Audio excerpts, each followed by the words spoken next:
What is going on, my people? The day is here. It is now 2025. It is hashtag on the rebound 107, day 107, since I started picking my life up and trying to put it back together down here in Houston, Texas. And I've got a topic for today that I've been kind of jotting down notes from, recollections, memories, things like that. It is the hot topic of the day on Twitter and social media. It has, well, the hot topic of the day changes every day, it seems. Whatever the big news story is, I guess there was an attack down in New Orleans today. I think it was today or last night.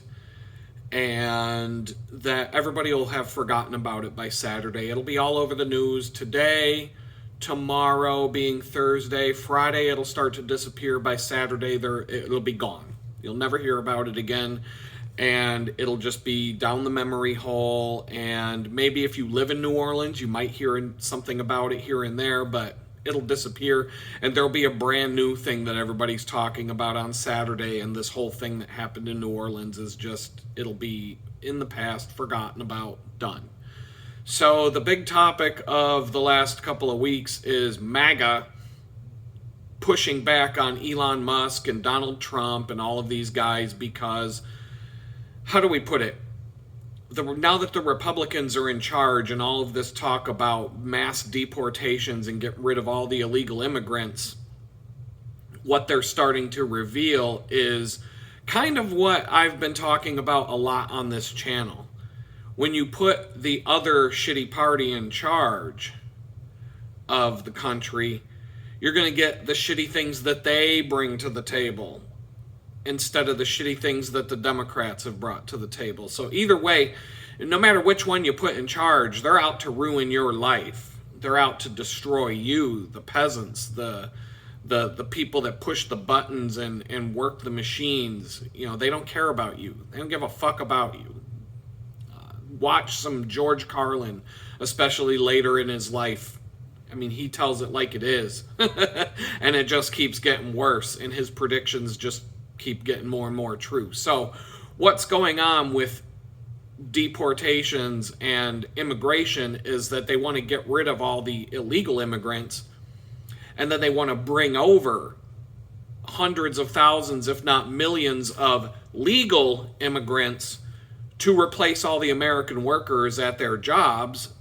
Not just the tech industry, but that's the hot topic right now, what they're doing in the tech industry, and have been doing since I've been in the tech industry, but it really started to take shape in the early 2000s, especially after 2005. It went off like a rocket ship, but we're talking about it today because it's the hot topic all of a sudden, and that's the topic of the H-1B visa program. And so a few videos ago, I talked about how a recruiter from Halliburton reached out to me. And, you know, I said, the only reason I even reached back to the person was because they told me that it was a recruiter from a headhunting firm trying to fill a job at Halliburton, to be more specific. And they told me the name of the company, so I was like, oh yeah, I'm definitely going to reply to this, because on the off chance that I get to the interview stage and then they tell me, you know, because of your criminal background, we can't hire you, I wanted to be able to say to them, well, you guys hired Dick Cheney to be your CEO, and he's an international war criminal. So why can't you hire me to, you know, design some software? I mean, come on, what's going on? But I told you guys in the video that that was going to go no further. I knew I would never get a reply. I knew that it would just be a dead horse after I sent my resume to the guy. And I told you I would talk about it later, and I didn't realize that it was going to be this soon to be talking about it, but it's the perfect way to start off this video. I told you that I knew I would never get another reply, and that application would go no further than me sending the guy my resume, because he was an Indian recruiter. He was a recruiter from India. Recruiters from India, when it comes to the tech industry, are completely useless. Don't respond to them and don't interact with them. If you work in the tech industry and a recruiter from India approaches you with a job opportunity, throw it right in the trash. Don't talk to them. You know, you're already going to start to judge me based on things that I'm saying right now. But once again, like the last video, wait until you get to the end of the video and hear what I have to say, because the thoughts that are forming in your mind about what kind of a person I am because of what I just said might be different when you get to the end of this video. So I've been dealing with recruiters, tech industry recruiters, for years, decades. In fact, there were a few in Pittsburgh that I worked with for over a decade each, and they were wonderful people to work with. They found me good job opportunities. They negotiated on my behalf. They were a nice middleman to have when negotiating a salary, because if I said a salary that was too low, they would turn around and say, no, you can get way more than that. Or if I went too high, they would turn around and say, well, no, I think this is where I'm going to be able to max you out. And they would, because their pay, their commissions and their fees are based on getting you the most money that they can get you. I've had plenty of good jobs and good experiences dealing with recruiters, but these were all recruiters based in America and working for American companies. But now the tech industry has been completely filled with these fly-by-night companies from India, full of people from India sitting in an Indian call center in Bangalore or some other, city, and they're calling Americans trying to, quote unquote, fill these job opportunities. And when you go on LinkedIn and you go on Indeed, you can spot these companies right away just from the names of the companies alone. You don't even have to see the people's names for the companies. They all just have the same kind of format, this slapped together, ridiculous corporate sounding name. If you click and you go to their website basically is just a fly-by-night piece of trash that was thrown up on like Squarespace or something like that. It's just trash. I mean, I can spot these things from a mile away. Honestly, since I was out of the job market for a number of years, and now I'm back in it, the level of which they are scamming the tech industry with these Indian recruiters popping out. I get emails from these people every single day, at least once, sometimes 3 or 4, and they don't give a shit about you. I'll get a job lead for a company in Manhattan, and it'll say that it's not remote. It'll say in big letters, not remote. I live in Houston, you jackass. I'm not going to take a part-time or a temporary job in New York City where I have to commute every day. I mean, why don't you go find somebody in New York City? But all they're doing is just they've got bots, and they're just blasting out emails to anybody who has a certain keyword on their LinkedIn profile. So these Indian recruiters are sending out 75,000 emails for a single job lead, and they're just I can't even tell you like I'm going to get into what they're doing with the resumes that they get back in a minute, but I can tell you that I've been dealing with Indian recruiters from India since probably the early 2000s. Okay, so we're talking 20 years of dealing with these people. 20 years of getting emails from these people, and I can tell you that not one single time, not one time in over 20 years, not one single time have I had a positive result dealing with a recruiter from India. In fact, not since 1999, when I devoted my career to web-based media and electronic media, versus doing print design and logo design and illustration for a living. Not one single time have I been approached by an Indian recruiter and have it turn into a good experience. when you talk to them on the phone, if you do get in touch with them, if they do talk to you on the phone, you can't understand a word they're saying.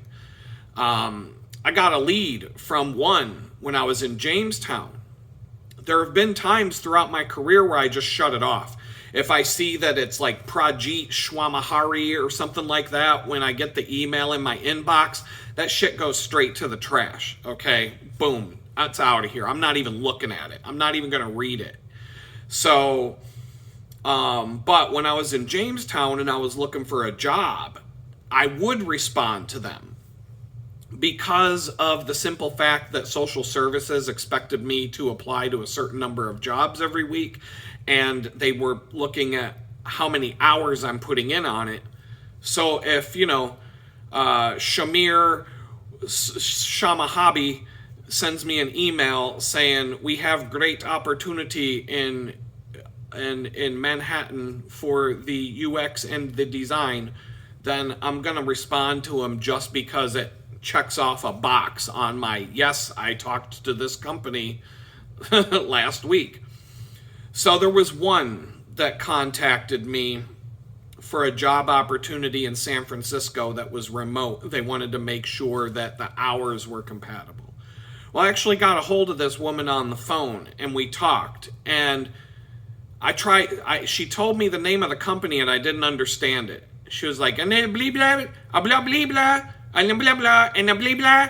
And I'm like, I couldn't understand a word this woman was saying, not one word. And so I'm the kind of person, I will ask someone to repeat themselves maybe twice.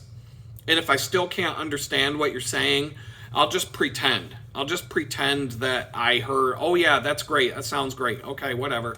I'll just pretend that I understood after the second time, because after the second or third time you ask someone to repeat themselves and you still can't understand a word they're saying, it's not worth it anymore. It's not worth it. So, I talked to this woman for like 15, 20 minutes about this job in San Francisco, and every time I'd ask her the name of the company, it was like, the company of the blah, blah, and the blah, blah, blah. And I'm like, I have no idea what you just said for the third fucking time. All right, we're done. So I waited for the email. She sent me an email with this right to represent form, and we'll get into that in a minute. But on the form, it said the company name was eBay. eBay. And so I'm applying for a job at eBay through this recruiter, and she couldn't even pronounce eBay. eBay. I asked her at least 3 or 4 times to tell me the name of the company, and the name of the company is eBay, and her English was so bad, none of you would have been able to understand it either. If I recorded the conversation and played it back for you, you'd be sitting there going, what the fuck did she just say? You wouldn't know. So, yeah, so I sent my resume back to her, and as usual, ghost, they disappear. Nothing ever came of it, and I knew it wouldn't because she was from India.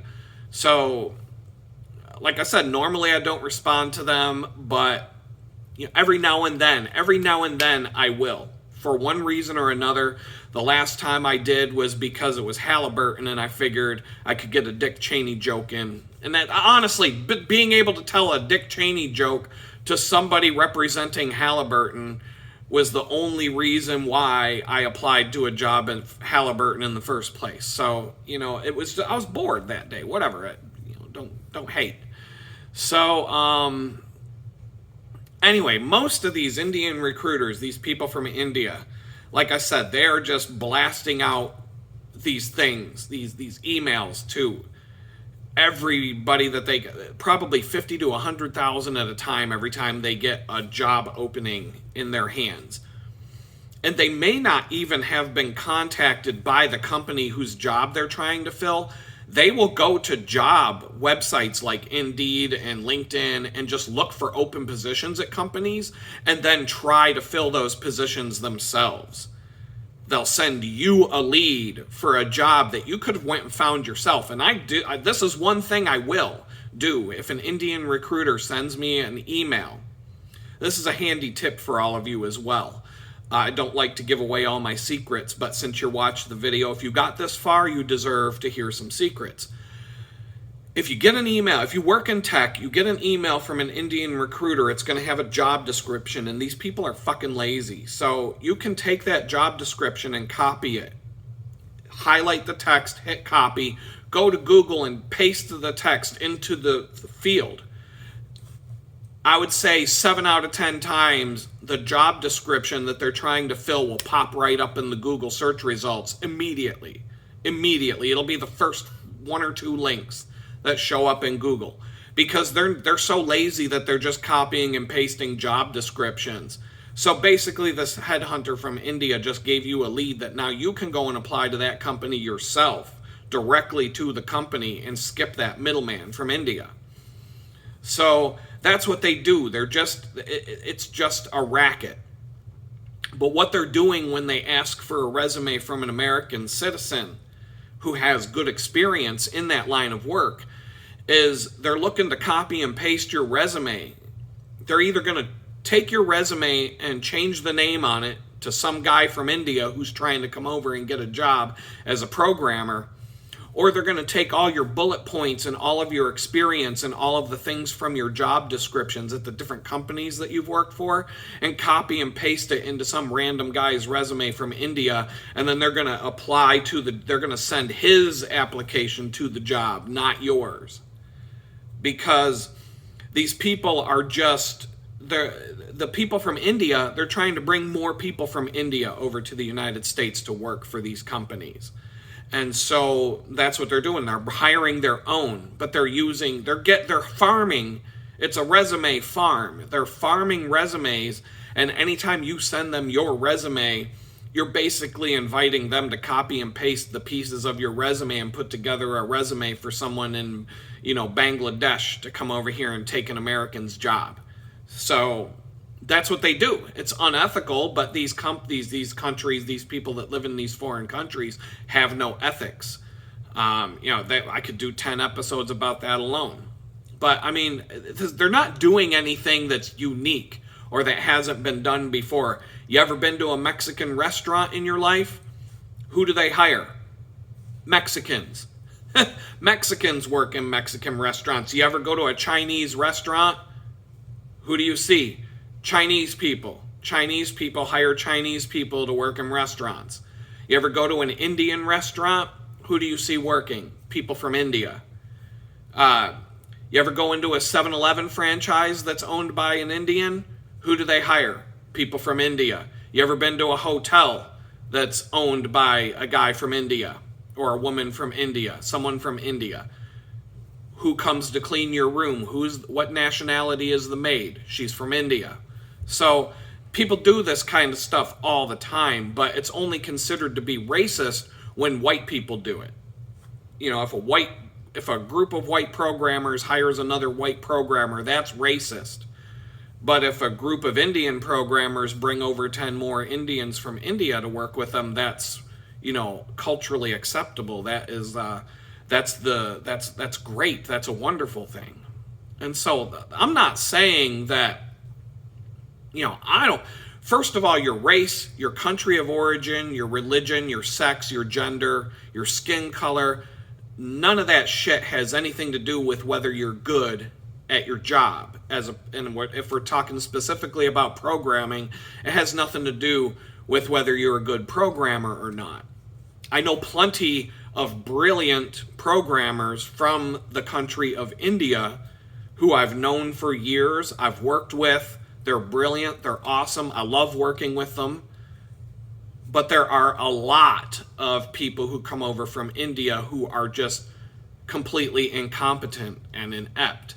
And these H-1B visas are meant to provide a way for companies to bring over the best and the brightest, the ones that I just talked about, the ones that I enjoyed working with, the ones that I would reach out to tomorrow if I had to find somebody to come work with me or at a company I'm working at. I would say, I'm not going to name their names, but there are people on my list. There are people on my LinkedIn connections right now that are from India, that are brilliant programmers that I've worked with in the past. Those aren't the people I'm talking about right now. So like I said, Indian tech recruiters, they reach out to you. They say they have a job available, and then 99 times out of 100, you never hear back from them. They don't respond to any follow-up emails, phone calls, nothing. You're just ghosted. Like I said, they're farming resumes from qualified people to bring cheap labor, incompetent, unqualified people over from another country to this country to take American jobs. And so what's basically happening at these big tech companies, and it's been happening for a long time, they'll fire entire teams of American programmers, solid American programmers who have, lots of experience, are competent, efficient, do a good job. They'll fire entire teams of developers to bring people from India. India is the main country, but there are other countries, Singapore, there's Eastern Bloc countries like Belarus is another one that they do it with. There's a bunch of different countries, but India is the one that everybody knows about, and that's the biggest one. And so what they'll do is they'll fire a team of 50 competent American programmers, each of which are making anywhere from $75,000 up to $200,000 a year. And they'll fire them, and they'll replace them with a team of maybe 100 people from India, bring them over on these H-1B visas, and pay them like 30 grand a year. And so they're getting more people, but they're getting them dirt cheap. And at the same time, these people that come over from India, they're now what's called indentured servants, because these visas are basically owned and tied to the company that these people work for.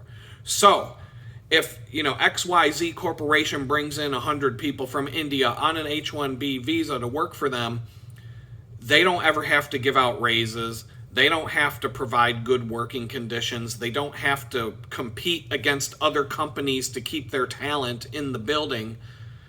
Their talent is held hostage in the building by the simple fact that, hey, Prajit, if you don't like your job, you can get on the next plane back to India because you can't go get another job here in the United States at a better company. You're tied to this company, and if you don't like it, get back on the plane, we'll ship you back home. So now these people are stuck working in bad conditions, and it's bad for them. They're making pennies on the dollar of what they would make if they were an American citizen doing the exact same job. They'd be surrounded by better people, more competent people, more skilled people that are good at what they do, that could mentor them if they're at the junior level.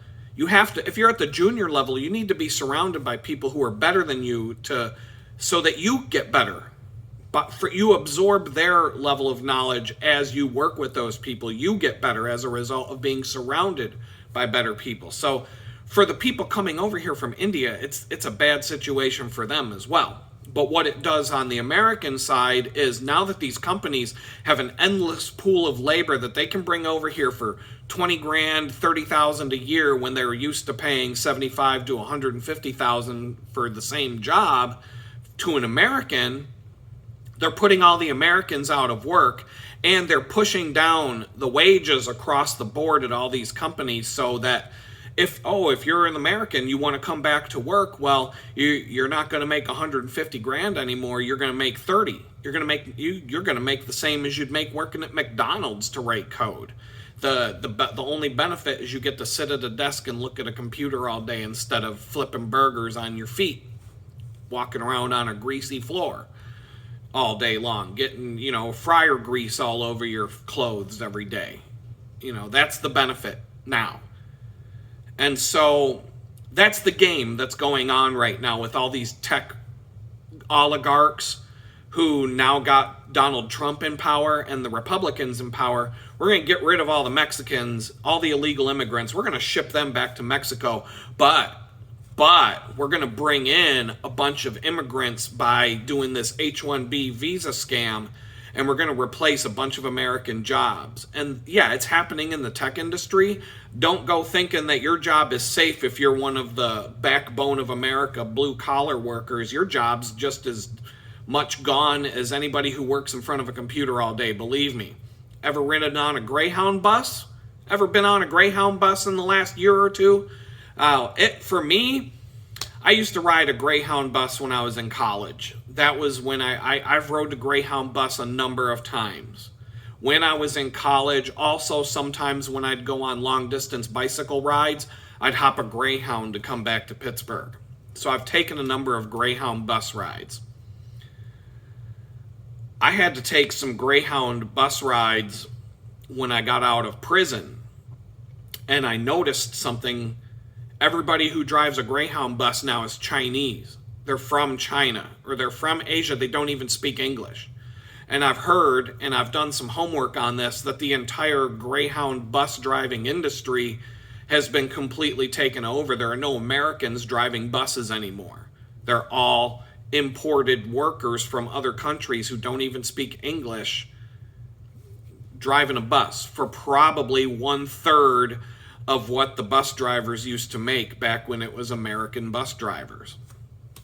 And I'm not talking about race, I'm talking about nationality.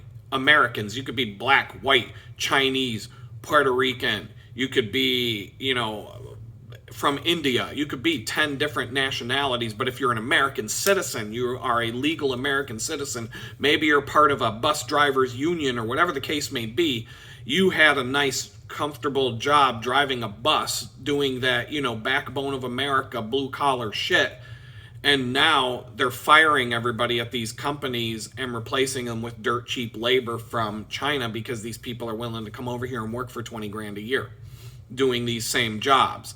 And so, whether you vote for the Republicans or the Democrats, they're going to take your fucking job and throw it in the trash.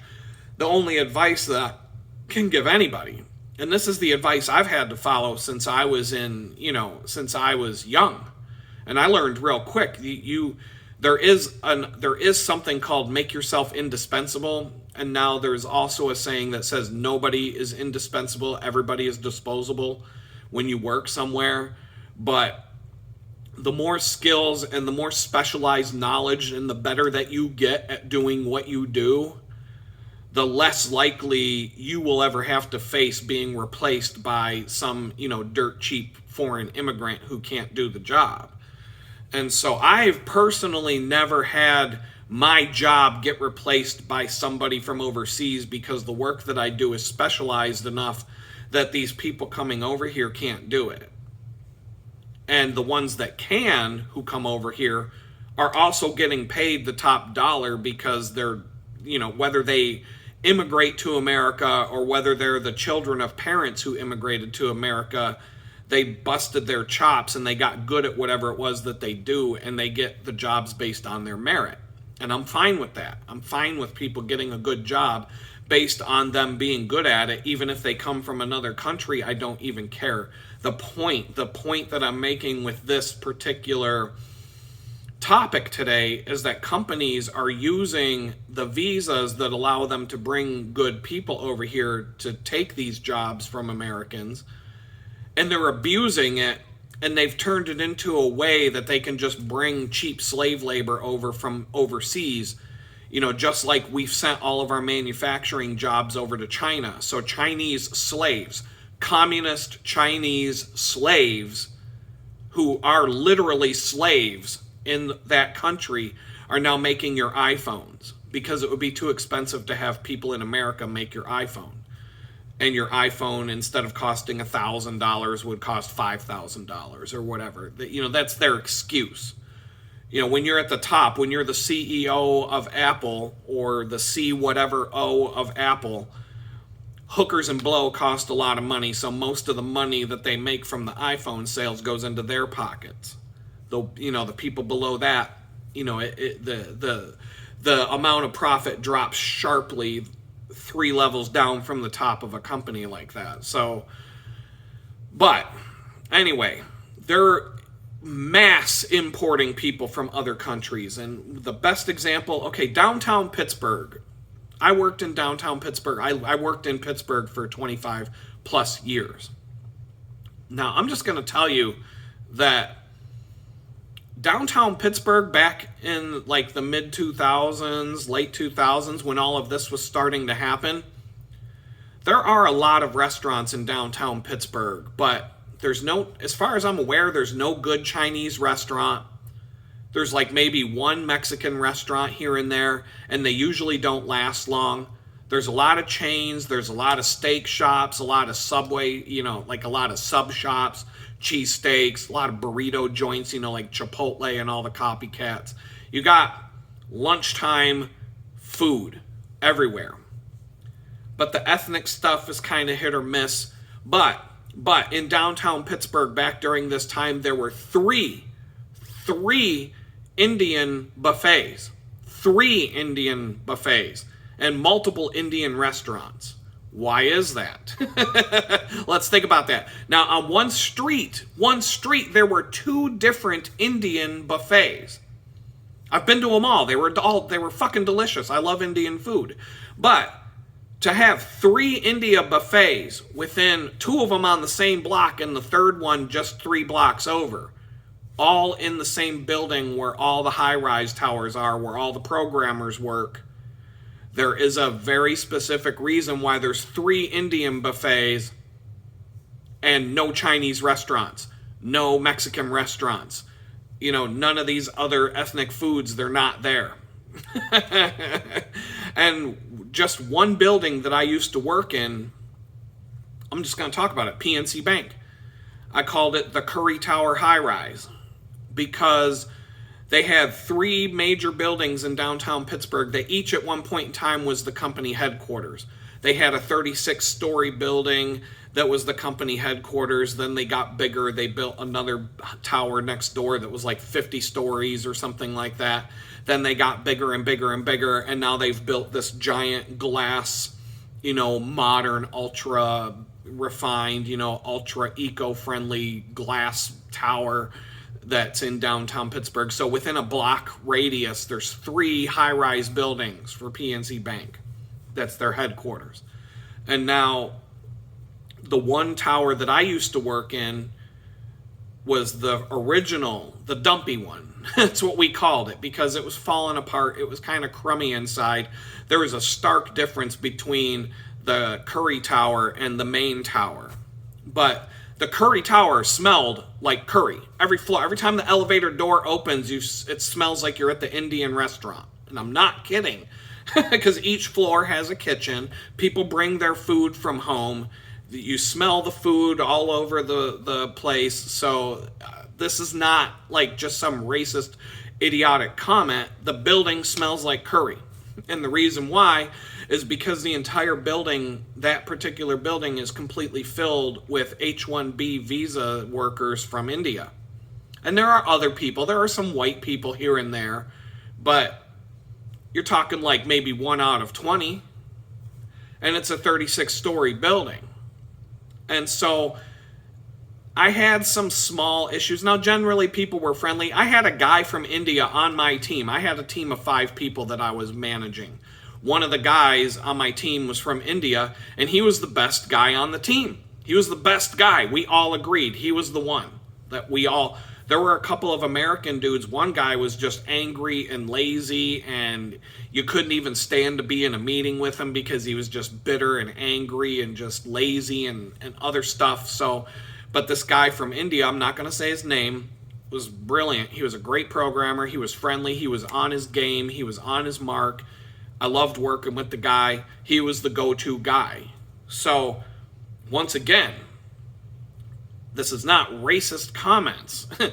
If I had a pool of candidates and I had this lazy American guy and this brilliant, well-focused, friendly guy from India, the guy from India wins. So, wins that contest. So, but I'm going to dig deeper into this topic a little bit more. I've already told you some of the drawbacks. This poor guy from India, for example, the poor guy from India who's friendly, who's really competent, who's really good at his job, if he's there on an H-1B visa, he's probably making 1/3 the amount of money that this lazy-ass American dude who's angry and bitter all the time and writes bad code.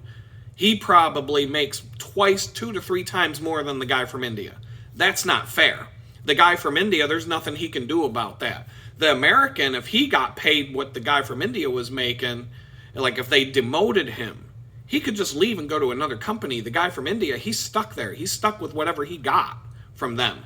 It's a much harder process for the guy from India to go find a path to getting a better job in America if he's not a citizen and he's here on a work visa. That's all I'm saying. Okay, but when I wasn't from India, so it's like being a white guy in jail. There's for every 20 or 30 people in jail, like 3 of them are white. The rest of them are other types of people. And you're treated as such, especially in jail. Jail and prison is the most racist environment you could ever find yourself in. It's complete. It's like literally like 1960s segregation. There's a black TV and a white TV. Black people watch this TV. White people get to watch this TV. There's literally there could be a black toilet and a white toilet in prison. Like black, oh, you can't use that toilet. You're white. That's the black toilet. That's how fucked up. Anyway, just saying. So in these corporate environments, if you're one white guy in a sea of 50 people from India, I'm not saying people are going to be outright hostile towards you, but you definitely get treated a little bit differently. And it would be small things like I'd come into the office. They had this goofy ass open office concept, and I partitioned off an area for my team, not just me, but my entire team, to have our own place to sit with our own desks and our own area. Because when you come into this office every day, you would have to spend you'd have to spend over an hour just setting up your desk and getting everything plugged in so you could sit and work all day. And I didn't like that. I wanted to have a chair that was adjusted to my height. I wanted to have my desk adjusted to my height. I wanted to have my monitor so that I can just dock my computer in and all my screens come up and they're in the right positions and everything's set up to the way I work. I don't want to spend half an hour to 45 minutes every day going through that process. But the Indian guys, they didn't like that. So I'd come in, monitor. My monitors would be gone from my desk. They'd steal the monitors and just run off with them. My chair would be missing. Or someone would come over and lift up the chair to the full height and loosen up the knob that tilts the chair so that I got to readjust everything. Just little things like that. The only reason I even worked in that building in the first place was because you were allowed to wear jeans and t-shirts, or, jeans and a reasonable shirt. You could wear jeans as long as you looked presentable.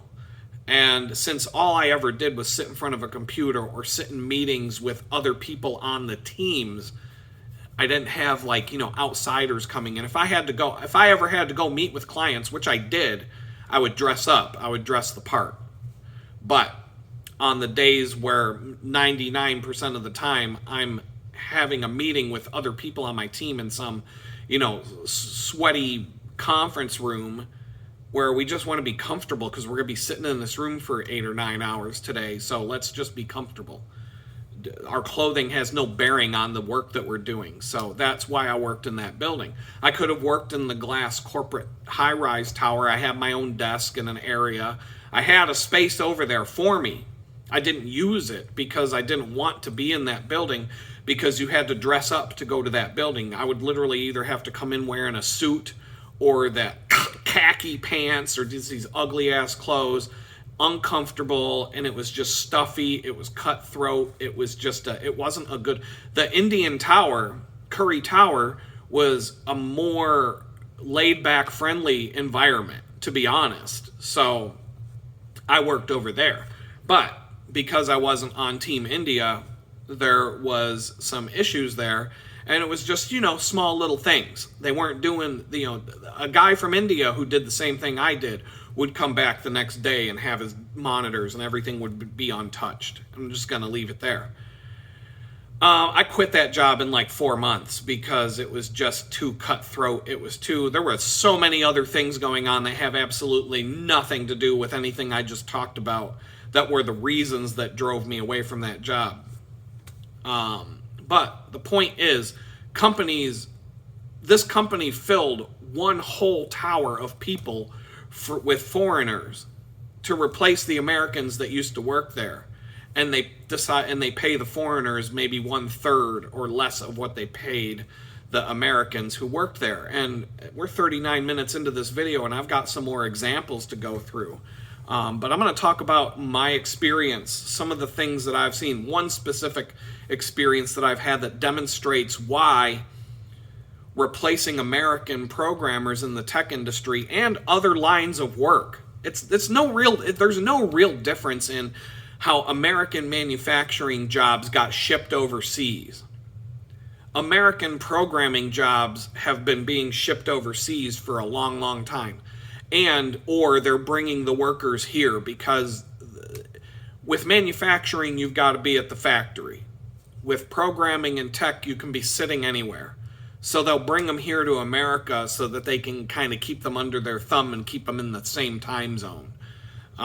That's the big reason why they'll do that instead of just hiring a company offshore to do the job. And I'm going to get into that right now. I've got a story. I told you about a company a few videos back where I went on a date with a girl and things were kind of going well. Then she ghosted me. And then a couple weeks after I got ghosted, she was like, oh, me and Trevor got back together, and I just wanted to let you know I really like you. You're a good guy, blah, blah, blah. You deserved to, at least an explanation of why I disappeared, et cetera, et cetera. And I was nice to her, and I was like, okay, good luck, Anyway, a couple of years later, this girl, I get this random text message, may have been email, whatever. She contacts me. She asks me if I would like a client for my business. And I said, okay, sure. And I went down to, it was right down the road. It was like 2 miles from my house. I went down and met with her, the owners of her company, kind of gave her the wink and the nod when I walked in the door. And I walked out of the building with a check for $10,000 in my hand as a retainer to start doing some work for them. And so I told you that story. Go back and watch that video. I think the title of the video will point you in the right direction if you want to hear the whole story. But there's another part of that story, and this is the work that I was hired to do. Okay. The company that hired me, and this is far, I've been in software for a long time. And this is by far not the first time. This is more the standard way of operation with most of these larger companies now. This was not a large company, which that surprised me, but they hired me to basically, I don't even know how to explain it without just telling you the story. They had a bunch of offshore programmers from Singapore who lived and worked in Singapore. Dirt cheap. I don't know how much they paid or didn't pay, but there's a 12-hour time zone difference between Pittsburgh and Singapore. So when it's 8 o'clock p.m. my time, the team in Singapore is just starting to file into work. Now, I was the liaison, or basically pseudo project manager for this client's client in San Francisco, which is 3 hours behind me in Pittsburgh. So when there's all these time zone juggling things going on. I was not allowed to touch any code for this project. I was a designer. I would design what things were supposed to look like, and that was the extent of it. I was hired to be the primary point of contact between the client's client out in San Francisco and the offshore developers in Singapore. I was not allowed to say to the client's client that the programming is done offshore. In fact, I was told to outright lie to the client and say that all the programmers are here in Pittsburgh. And I found out pretty quickly that the reason they were paying me so much money is because this was a really demanding client she would call me several times a day, and they needed to push that off to somebody who could handle it, and they were willing to just pay me a bunch of money to take this woman's phone calls all day. But like I said, I discovered this after I started working on the project. At first, I was just going to be the designer on a project, and they were going to have people do the programming and development.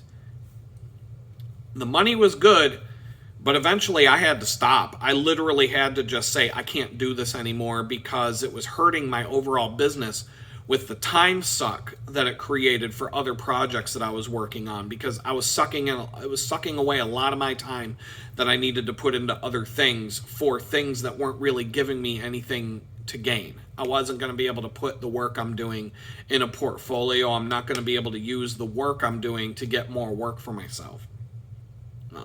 But every day it was the same routine.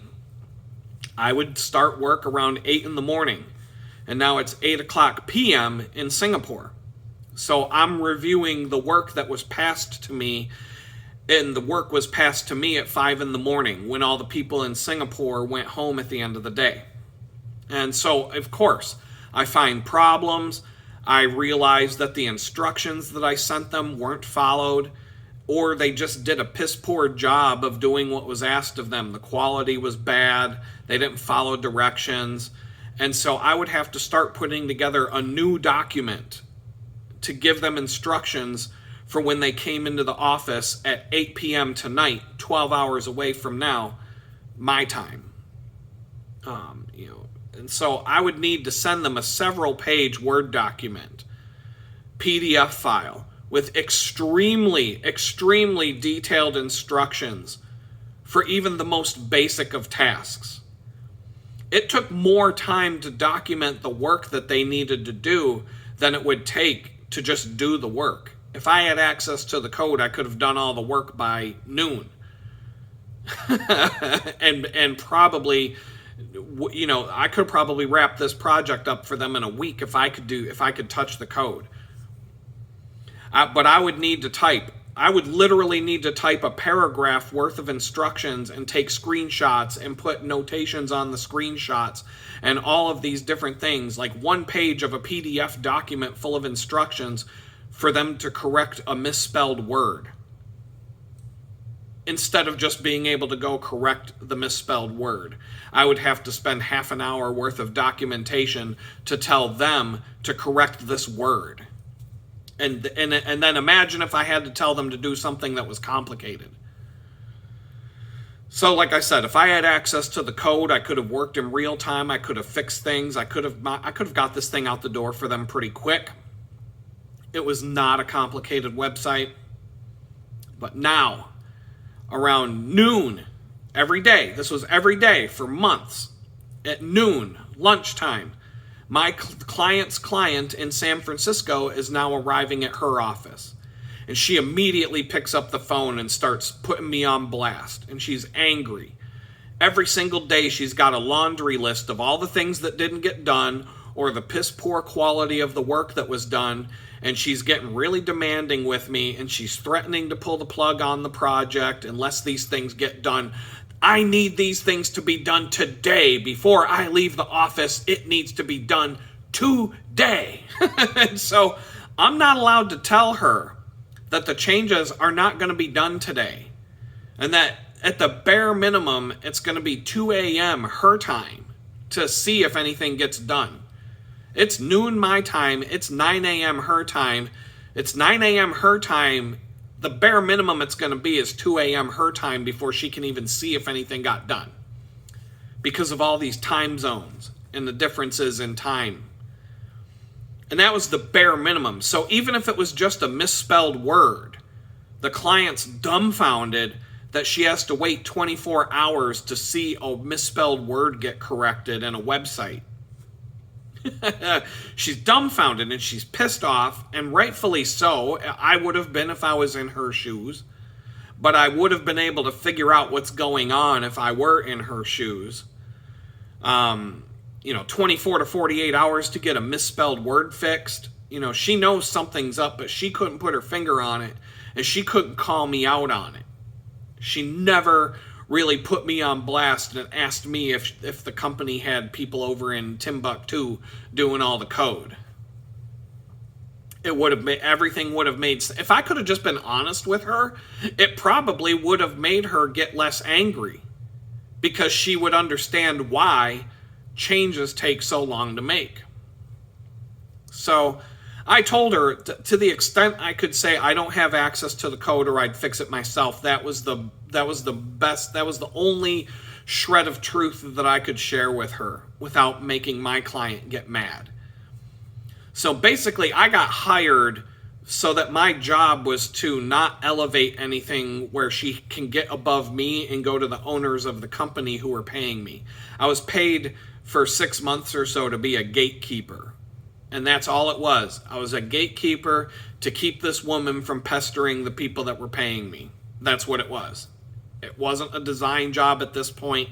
I did some design, but I was just a phone receptionist and gatekeeper, and just had to like give this woman the runaround day after day after day for months. And so after dealing with the angry client all day, around 8 o'clock p.m. my time, she's going home because it's now 5 o'clock in the afternoon in San Francisco, but it's now 8 a.m. in Singapore, and these third-rate developers are just starting to sign on for the day. And by now, I would have sent them a 6-page PDF document outlining all of the work to be done tonight. And it would take more hours, like I said, to put that document together than it would take for one person to do the work. I would just walk away from my desk for the night and say, fuck it.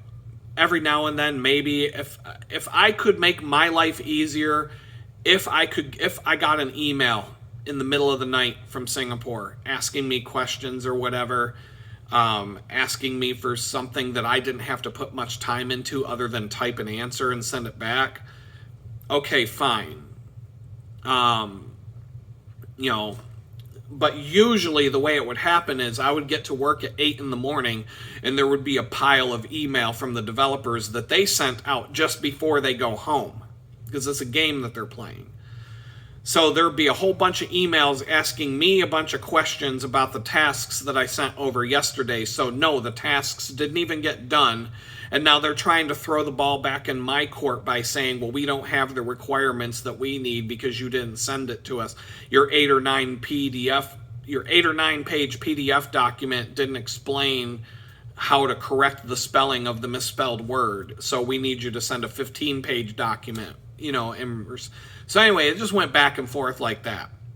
And so 8 a.m. my time, I'm looking at their work that they didn't do or the crappy work that they did do and just rolling my eyes, putting a new document together for them because that's all I have the power to do.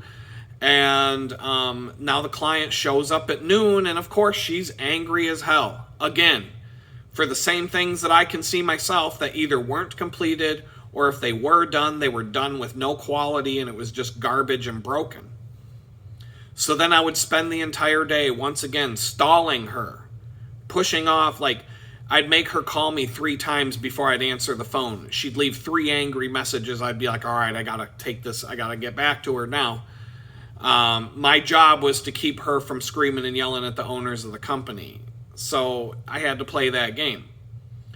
I had to take whatever corrections that she had, whatever new changes that she could come up with, add them to my instructions for the people in Singapore, and make sure I get that sent to the people in Singapore before they come to work at 8 p.m. And then the client's client would go home for the day, etc. Just repeat the same circle over and over again. And like I said, maybe if an email came in at 3 a.m. and I happened to be awake and I happened to be sitting in my office doing something else, whatever the case may be, if they called me at 3 a.m. to ask me a question, whatever, I might take it. I was getting paid by the hour, so I would get paid for any time that I spent working in the middle of the night on this stuff, and I made sure I got paid properly for that ridiculousness. And so I didn't have... The money wasn't the issue, it was my sanity that I was trying to protect because of how stupid this whole thing was. And so, but anyway, once again, questions and responses and piss poor quality work shows up at 5 in the morning. Client comes in at noon, all pissed off. I have to stall her until 8 o'clock my time. Team Singapore shows up to do another crappy job, and etc. every day. Imagine this retarded-ass circle of chaos going around and around and around for 6 straight months, and this project never going anywhere and getting done.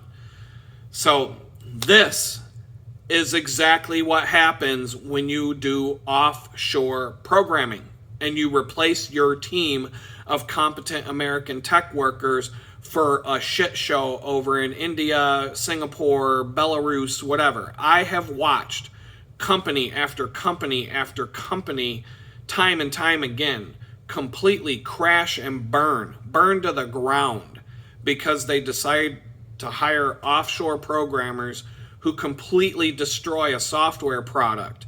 And then eventually the customers get pissed off and they leave if the quality is bad. I was just watching a movie the other day about BlackBerry and how BlackBerry had 45% of the phone market, the smartphone market, and then all of a sudden the iPhone came out and BlackBerry bit the dust.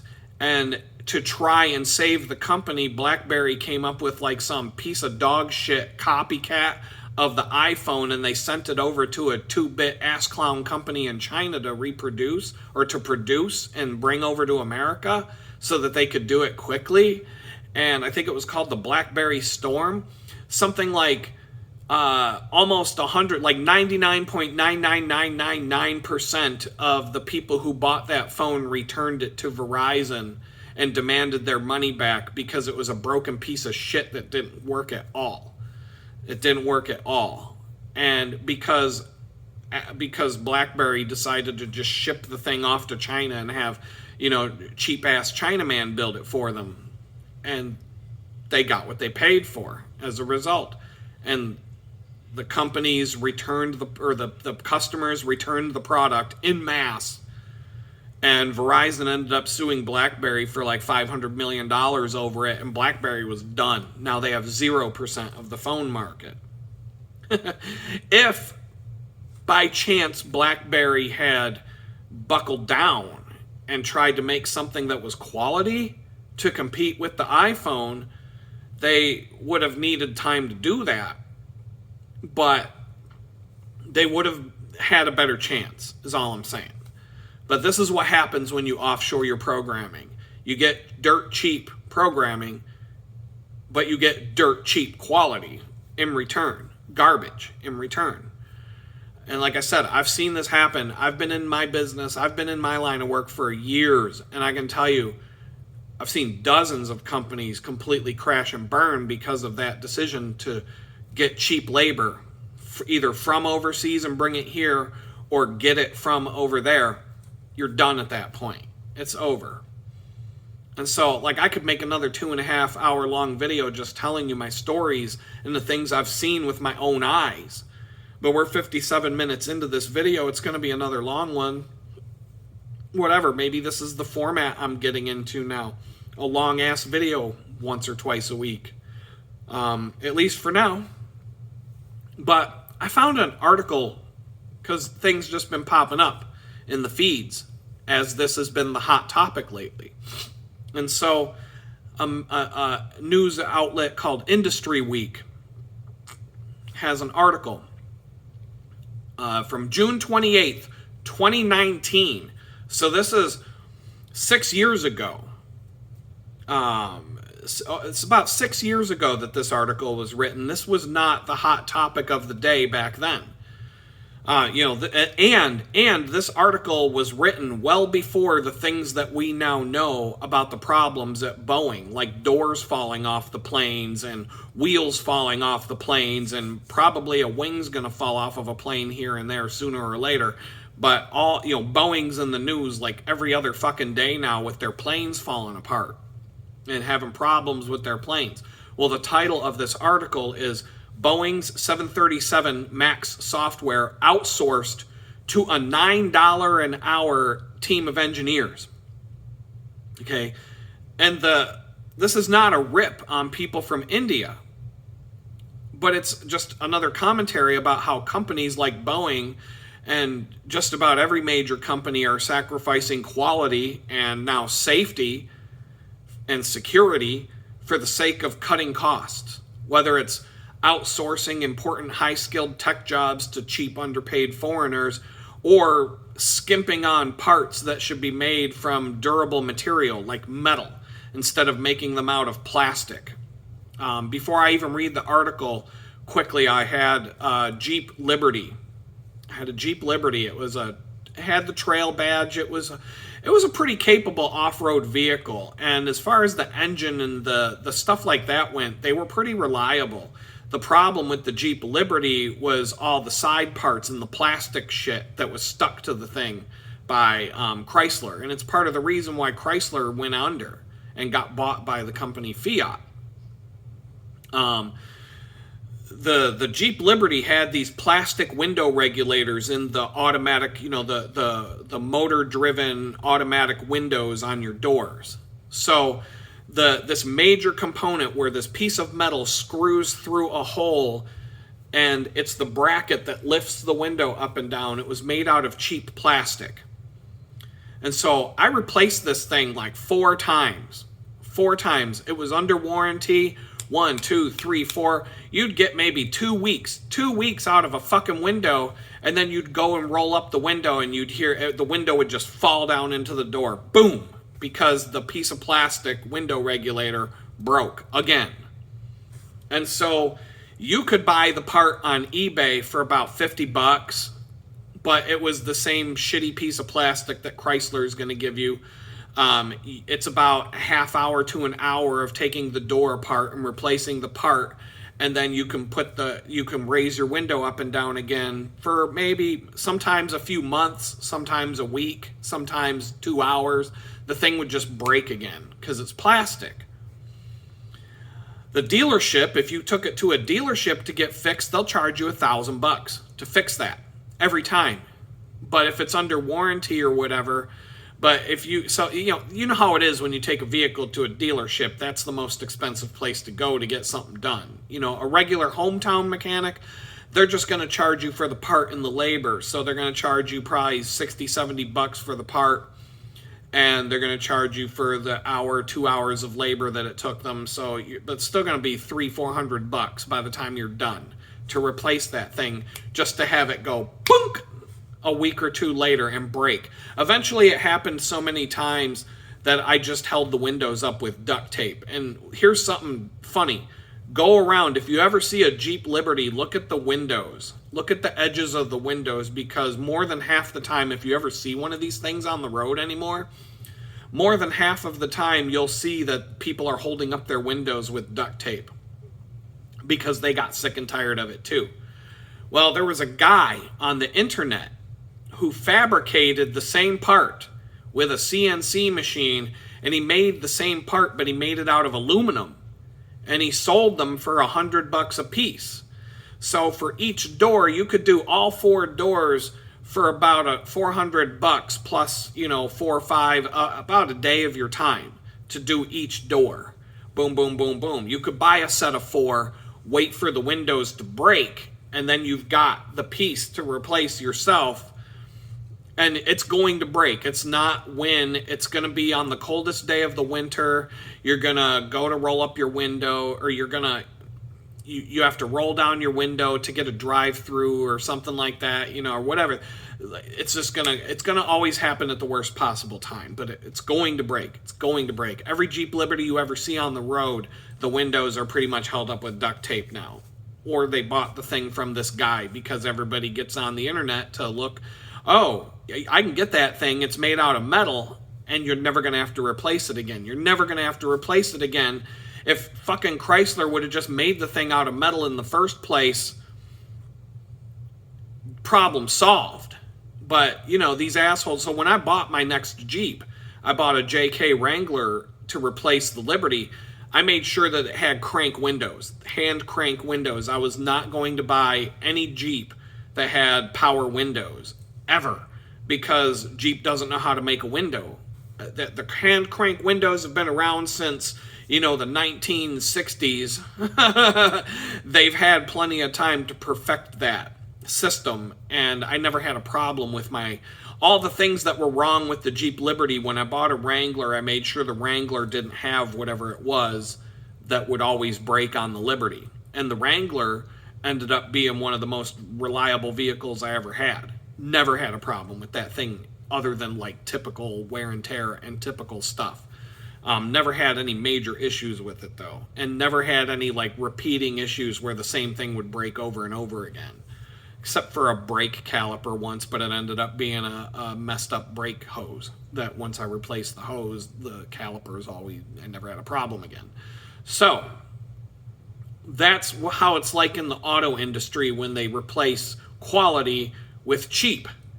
And now you see Boeing's flying around on these planes where the fucking doors fall off, the wheel falls off, the fucking, who knows, maybe the power goes out and they can't fly the fucking plane, and who knows what's coming for them. But every other week you hear about some new bullshit with a busted up, cobbled together Boeing jet. So here are some parts from this news article from Industry Week. The title, once again, Boeing's 737 MAX software outsourced to $9 an hour software engineers. Mark Rabin, a former software engineer, recalled one manager saying at an all-hands meeting that Boeing didn't need senior engineers anymore because its products were mature. It remains the mystery at the heart of Boeing's 737 MAX crisis. How a company renowned for meticulous design made seemingly basic software mistakes leading to a pair of deadly crashes. Longtime Boeing engineers say the effort was complicated by a push to outsource work to lower-paid contractors. The MAX software, plagued by issues that could keep the planes grounded months longer after U.S. regulators this week revealed a new flaw, was developed at a time Boeing was laying off experienced designers and pressing suppliers to cut costs. Increasingly, the iconic American plane maker and its subcontractors relied on temporary workers making as little as $9 an hour to develop and test software, often from countries lacking a deep background in aerospace, notably India. In offices across from Seattle's Boeing Field, recent college graduates employed by the Indian software company HCL Technologies occupied several rows of desks, said Mark Rabin, a former Boeing software engineer who worked in a flight test group that supported the MAX. The coders from HCL were typically designing to specifications set by Boeing. Still, it was controversial because it was far less efficient than Boeing engineers just writing the code, Rabin said. Frequently, he recalled, it took many rounds going back and forth because the code was not done correctly. Once again, I just shared you one story from my past dealing with the exact same thing. Do you have 5 hours to sit here and listen to 20 more stories about my own experience with this stuff? Details, companies, I could tell you company names. In some cases I will, in some cases I won't. Boeing's cultivation of Indian companies appeared to pay other dividends. You think? Hookers and blow in the CEO's pocket. In recent years, it won several orders for Indian military and commercial aircraft, such as a $22 billion one in January of 2017 to supply SpiceJet Limited. That order included 100 737 MAX 8 jets and represented Boeing's largest order ever from an Indian airline, a coup in a country that had previously been dominated by Airbus. So, you scratch my back, I'll scratch yours. You hire all of our people from India, we'll buy your planes. Based on resumes posted on social media, HCL engineers helped develop and test the MAX's flight display software, while employees from another Indian company, Cyanet Limited, handled software for flight test equipment. In one post, an HCL employee summarized his duties with a reference to the now infamous model, which started flight tests in January 2016, provided quick workaround to resolve production issue, which resulted in not delaying flight test of 737 MAX. Delay in each flight test will cost very big amount for Boeing.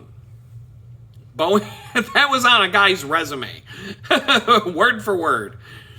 Boeing said the company did not rely on engineers for HCL and Cyanet for the maneuvering characteristics augmentation system, which has been linked to the Lion air crash last October and the Ethiopian Airlines disaster in March. The Chicago-based plane maker also said it didn't rely on either firm for another software issue disclosed after the crashes, a cockpit warning light that wasn't working for most buyers. Boeing has many decades of experience working with suppliers and partners around the world, a company spokesman said. Our primary focus is always on ensuring that our products and services are safe, of the highest quality, and comply with all applicable regulations. In a statement, HCL said it has a strong and long-standing business relationship with the Boeing company, and we take pride in the work that we do for all our customers. However, HCL does not comment on specific work we do for our customers.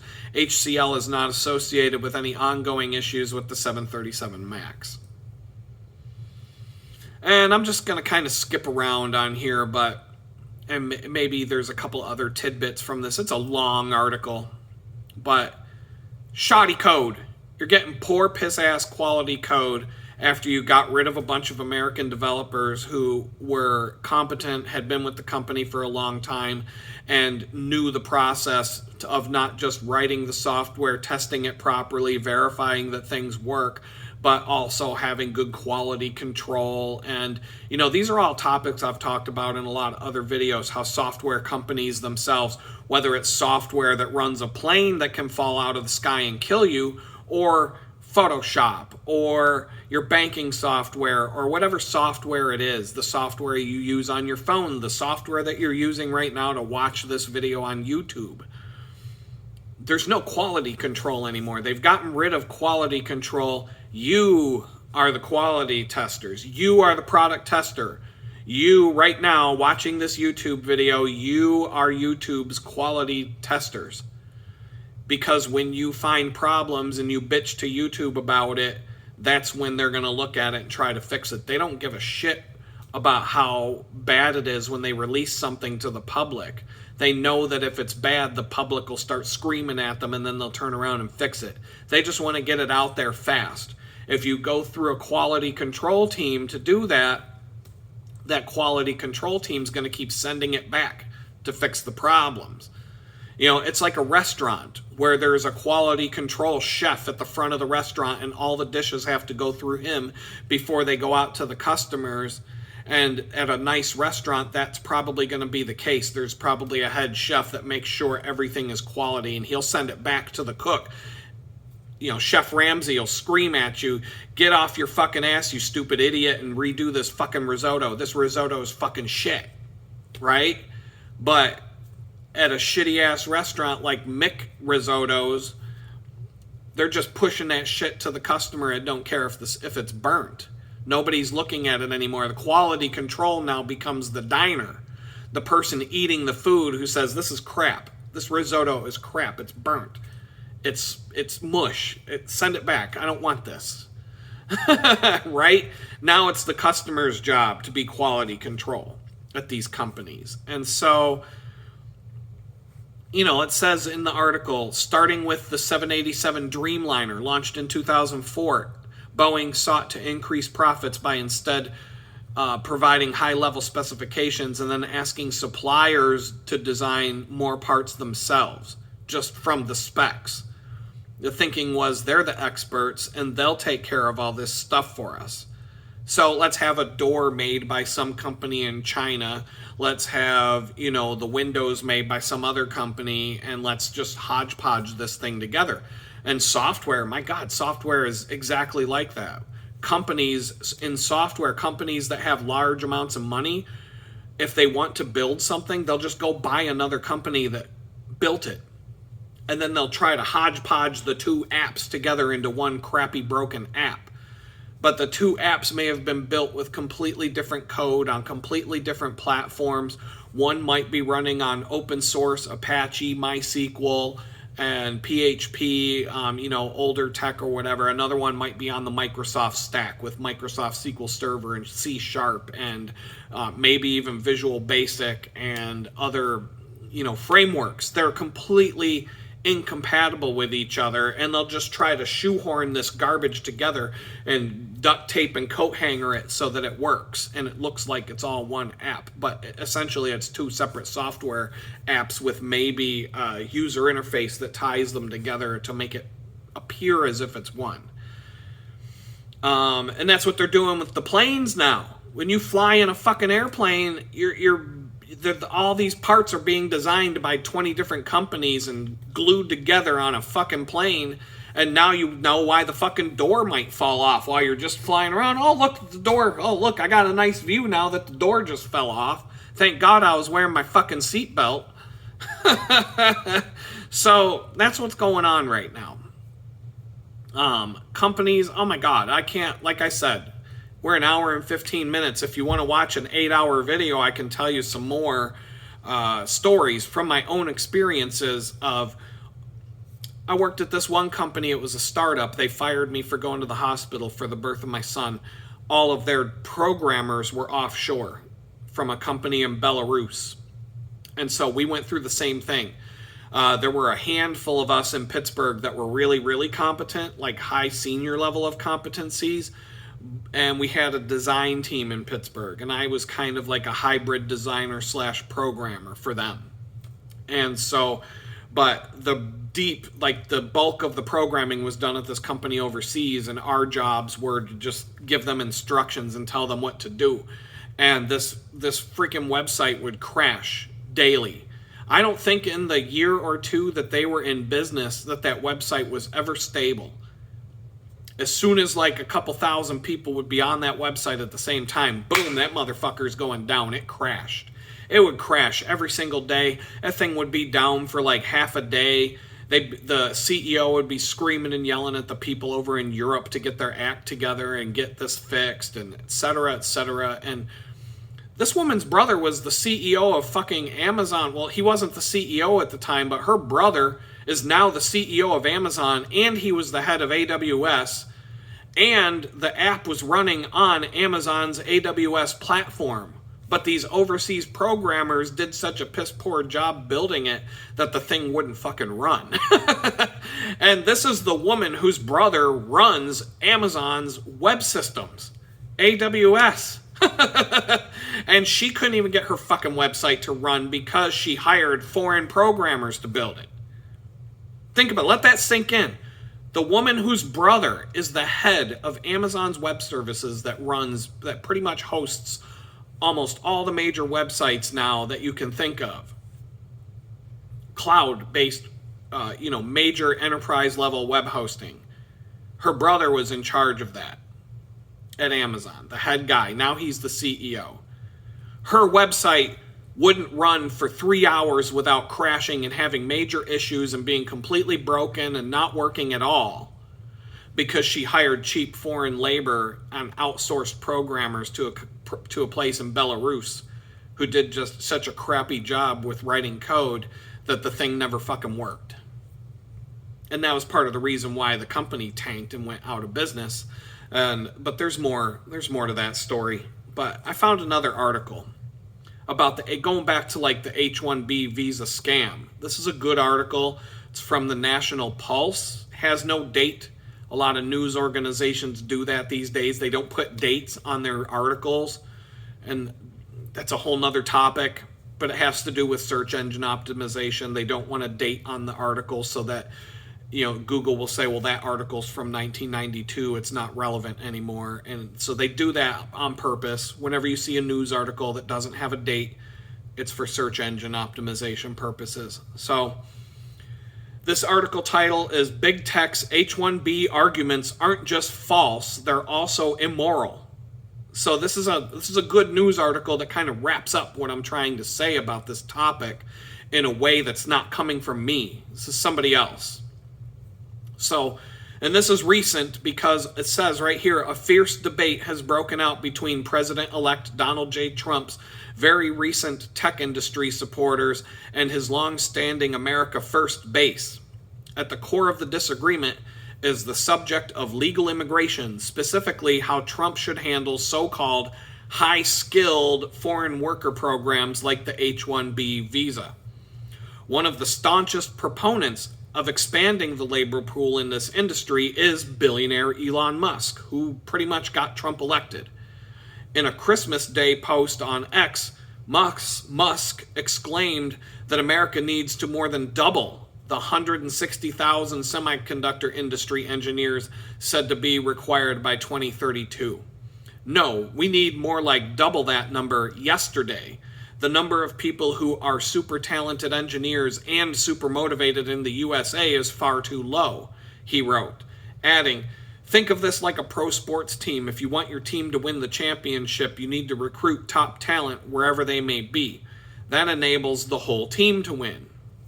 I don't disagree with that statement, but additionally, Musk allies and newly named artificial intelligence advisors to President-elect Trump, David Sachs and Suram Krishnan, have both emerged as loud advocates for more legal immigration, expanding the high-skilled labor industry through changes to the H-1B visa lottery. And now it says, while bringing allegedly top talent from around the world to the United States sounds good on its face, this is not what H-1B visas do. The O-1 visa is actually the program used to grant legal work status to a foreign nation in the United States that is considered a once-in-a-generation intellectual talent in a critical industrial sector. H-1B visas apply more to workers with skills that native-born Americans can easily learn through technical training programs or even collegiate classes.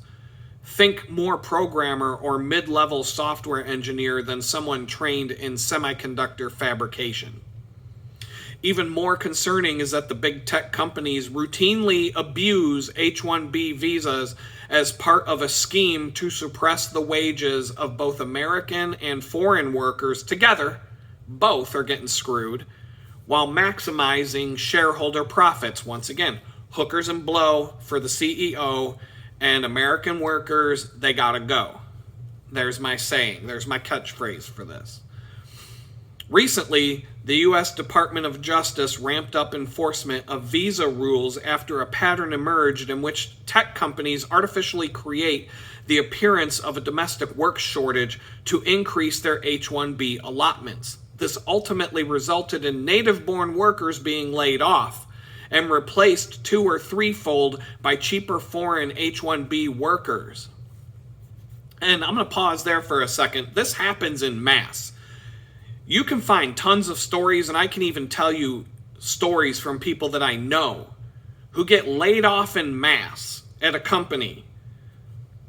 Team India shows up to take their jobs, and in order to collect their severance pay from getting fired or laid off from the company, they have to train the Indian people that came over to take their jobs for the next maybe 2 months, or they'll forfeit that 2 months worth of salary plus their severance package to go with it. So talk about the ultimate insult. You and your entire team of American workers have been working at this company for years. The company decides to lay off your whole team, but you all got to stick around for the next 2 months to train the Indian people that they brought in from overseas to replace your job. Or you forfeit your severance pay and your last couple of months of pay, plus you're going to be blacklisted throughout the industry, etc. There's a lot more things that go with that if you decide to walk out the door. Some people do say, fuck this shit, and walk out the door. I probably would have been one of them if that were ever put to me, because that's just the kind of person I've always been. They walk out the door, they get replaced. Wages get pushed down, like it said. You have to train your replacements. And then the company fires their entire programming team, makes them train their replacements, and then they turn around and cry to the government, we can't find enough workers here, we have to go overseas to get them. Well, you just fucking had them. You had the workers there. What do you mean there's a shortage of workers? You had them. They were there. You got rid of them and brought new ones in, and now what about the 50 people you just laid off? What do you mean there's a fucking shortage? There's plenty. There's all the ones you just got rid of right there. There was no shortage. That's bullshit. So these H-1B visas, they benefit the tech companies on two key fronts. First, an average H-1B worker are paid significantly less than their American-born counterparts. We just learned that Boeing pays their software engineers $9 an hour. I make $10 an hour as a fucking baker working in a fucking bakery here. But I could make $9 an hour as a software developer for Boeing? What the fuck? What the fuck, man? That is crazy. That's fucking crazy. But anyway, it puts downward pressure on wages across the entire industry, which means the American, the domestic workers get paid less. And secondly, like I've already talked about more than once, because the visa is attached to the sponsor company, the foreign worker lacks leverage afforded to American-born workers who can demand higher salaries by simply looking to take a job at a different company. And it's a complete scam. Little data actually supports the tech industry claims of a worker shortage and a need to end H-1B country caps. That data does suggest, however, that big tech is replacing qualified and capable American workers with cheap foreign labor. Between 2022 and 2024, Amazon laid off nearly 30,000 high-skilled workers. In the same period, though in compliance with federal law regarding when companies can request H-1B visa workers, the online retail giant expanded its workforce by 100,000 foreign workers. They fired 30,000 people in America, cried to the United States government that we can't find anybody, and then they brought in 100,000 workers from another country to replace them at $9 an hour and as indentured servants who can't go get a job at another company. So it's one step removed from actual slave labor.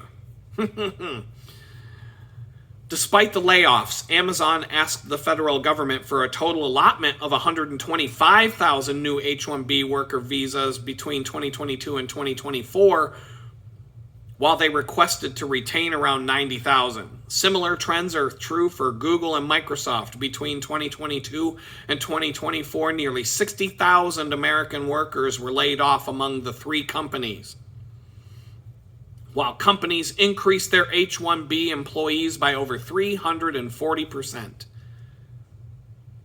We just got rid of 60,000 people, and now we're saying that there's a labor shortage. We can't find anybody. Ultimately, the entire need for H-1B workers is predicated on a supposed domestic worker shortage. According to the Bureau of Labor Statistics, the current non-native born... Holy crap, I butchered that. According to the Bureau of Labor Statistics, the current native-born American labor force participation is around 63%. Meanwhile, the foreign-born labor force participation is a stunning 68%. Importantly, per the Wall Street Journal, census data shows immigrants who arrived since the start of 2020 are more than twice as likely to lack a high school diploma as a U.S.-born worker. In January 2007, the overall American labor force participation rate was at around 66%, but has declined to 62.5%. When you examine the data overall, there is a strong suggestion that the high labor force participation among foreign-born workers is actually the cause of the lower rate of participation among native-born workers. You think?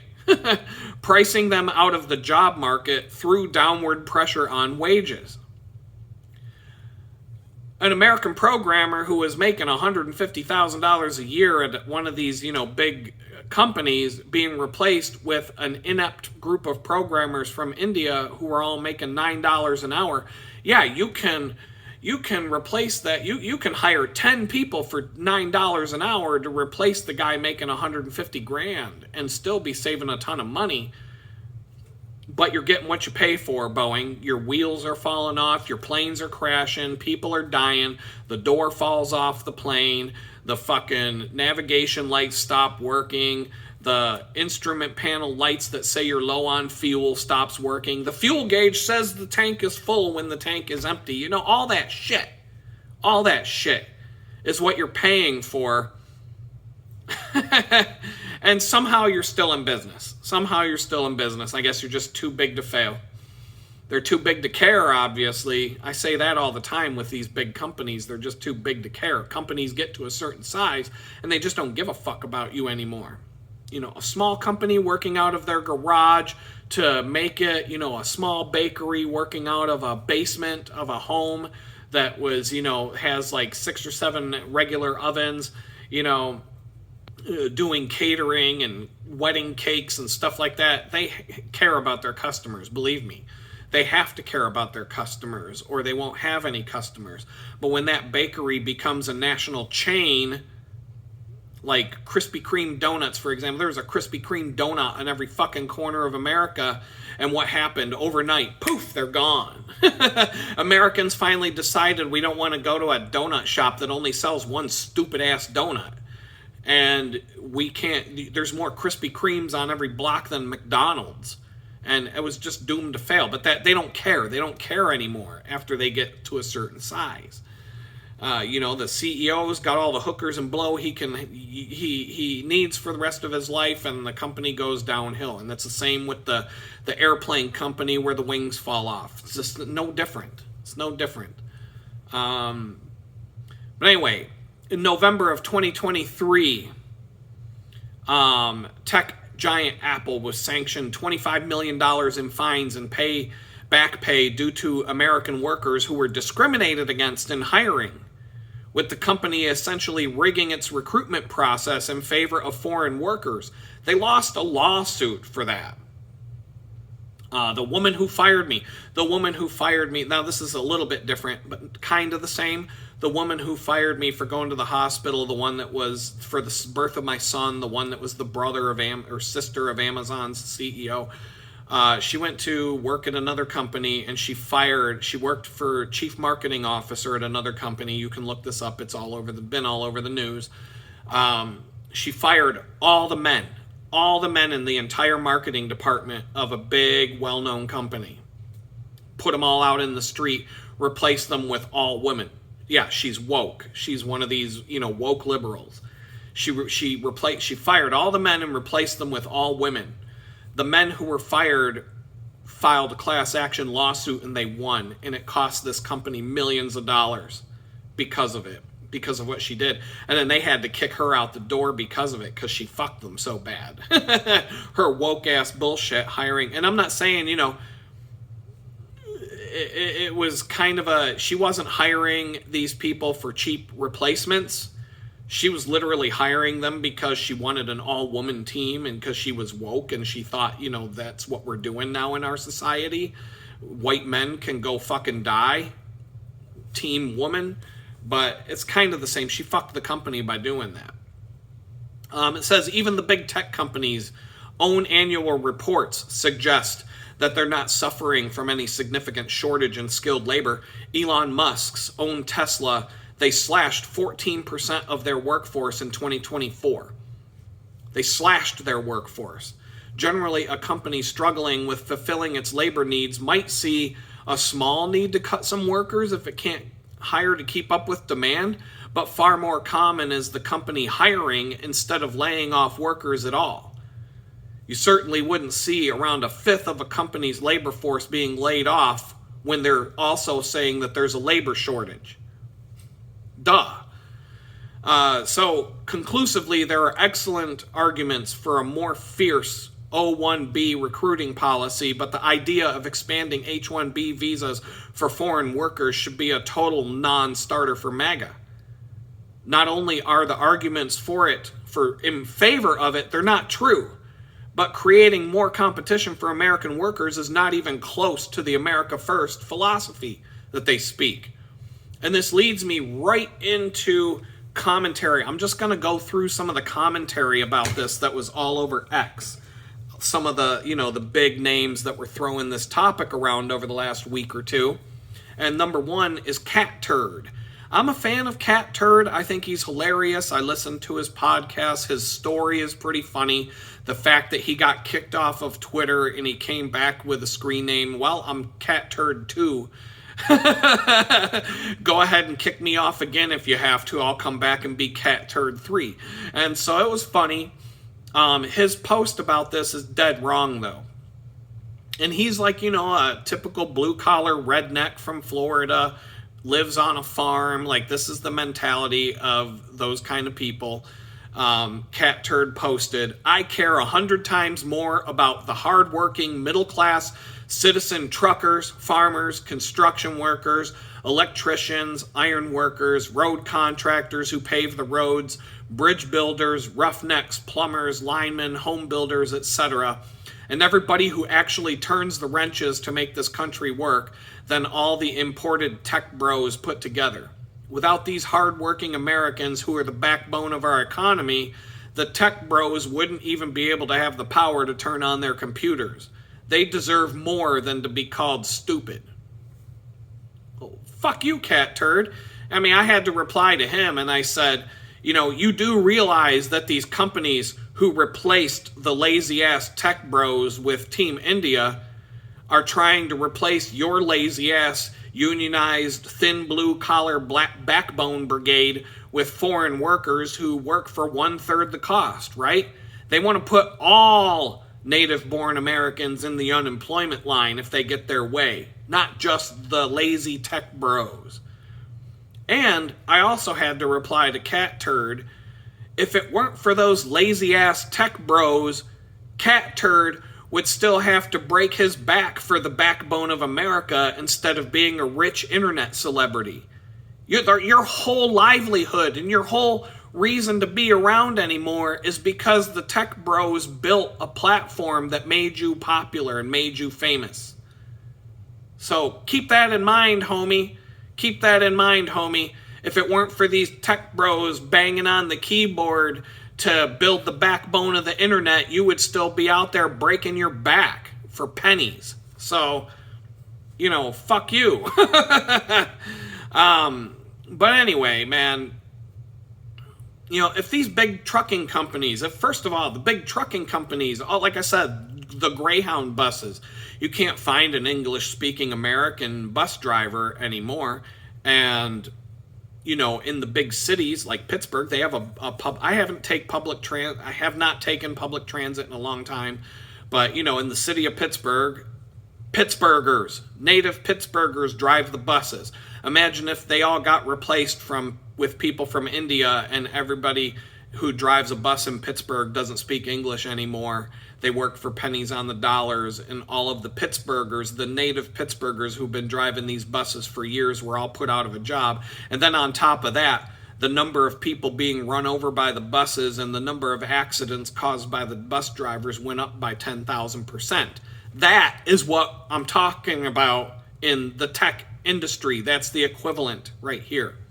Firing the people who are competent and who've been doing the job for a long time and are good at what they do, replacing them with 2-bit ass clowns for pennies on the dollar, and then having those 2-bit ass clowns wreak havoc over everything they get their hands on because they're not competent and they're not skilled.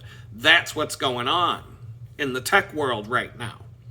Imagine if Cat Turd's all about the big truckers, the big rig truckers. Well, the big trucking companies, there are a handful of trucking companies now that basically control the trucking industry in America, just like a handful of big farming companies control farming now, and all these big corporations are gobbling up all of these businesses, and so they're already undercutting everybody in America with their practices. It's harder and harder to be an independent truck driver anymore.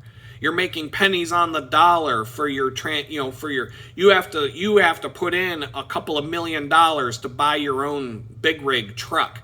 And you're making pennies per mile for all the goods that you haul around the country after your expenses are deducted from your income. And now what if these big companies, these big trucking companies decide to fire all the American drivers and bring over people from China, from India, from Pakistan, from Timbuktu, from, anywhere else but America? None of them speak English. Hell, why don't we import people who drive on the wrong side of the road, like England? They all, and people who don't know anything about America or anything about our driving habits and rules, and just fill the trucking industry with foreign truckers. Put all the American truckers out of business because we can hire all the foreign truckers for pennies on the dollar. Pennies on the dollar. An American big rig trucker that made $100,000 a year, we're going to bring in Prajit from India, and we're going to pay him $20,000 a year, and that's that.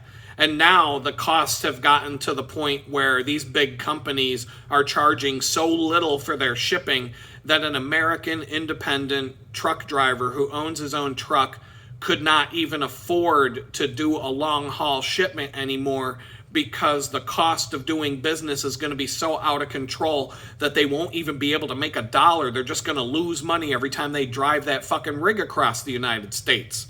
So that's what I'm talking about. You think that just the tech bros are going to get replaced? If these H-1B jackasses get in charge, like they're going to be in a few weeks here, and they get their way, you're all going to lose your fucking jobs over this stuff. You're all going to lose your jobs. They don't give a fuck about you. The Republicans are just going to fuck you over differently than the Democrats have been doing, and within about 10 videos after January 20th gets here, you're all going to call me a fucking Democrat when you've been calling me a Republican for the last 4 years. That's what's going to happen to my audience. Because I don't take anybody's fucking bullshit, whether it comes from the right or the left. I can tell you a story. I had to do a presentation about this incident for a company that in the healthcare business. And so I have a slideshow. I have an animated presentation that I built for this company talking about this story. I came home from work one day, and my girlfriend at the time said, "So what did you do today?" And I said, "I got to kill a stick figure family at work today." And she's like, "Oh, really? How'd you? What? Tell me more." And so this trucking company, big trucking company, they did two things. They started firing all of their experienced truckers that had decades of experience, millions of accident-free miles, impeccable safety records, and, because they were making decent money, they got rid of all of them, and they hired a bunch of young kids just out of high school. Here you go, get behind the wheel of a big multi-million-pound 18-wheel fucking monster and have at it, kids. Enjoy. That was number one. Number two, they cut all their health insurance benefits to the point where these people couldn't afford to go to the fucking doctor anymore. So, in one instance, a driver fell asleep at the wheel because he had sleep apnea and he couldn't afford to go to the doctor and get his treatments and get his medicine and get his other things for the sleep apnea. So he started falling asleep at the wheel. He fell asleep at the wheel and plowed into an SUV full of kids and killed all 5 people in the fucking SUV. The mom, the dad, and 3 kids dead. So I did an animation of the truck plowing into the car, and the close-up, the next cut, was the stick figure family on the back window shattering into glass and falling down. And so that's how I got to kill a stick figure family at work. But anyway, the point of the video that I put together for this company was these fucking jackasses trying to save money cut everybody's benefits for their health insurance down to where they couldn't go to the doctor anymore, as most companies are doing now. And it resulted in a driver falling asleep at the wheel and killing a family of 5 people, at which point the family that remained sued the trucking company, and the trucking company was held liable for that incident, and the trucking company had to pay out like $50 to $100 million in damages for that accident. which resulted in them spending a lot more money than the money that they saved by fucking over the employees on their health insurance. So, that is what's happening. It's been going on since the early 2000s in the tech world, but this has been going on for a lot longer than that. Just, it's just another example of shipping everybody's jobs overseas, except in some cases they're bringing the people from overseas here. Here's Elon Musk going on a rant about this. This guy is a total fucking dick.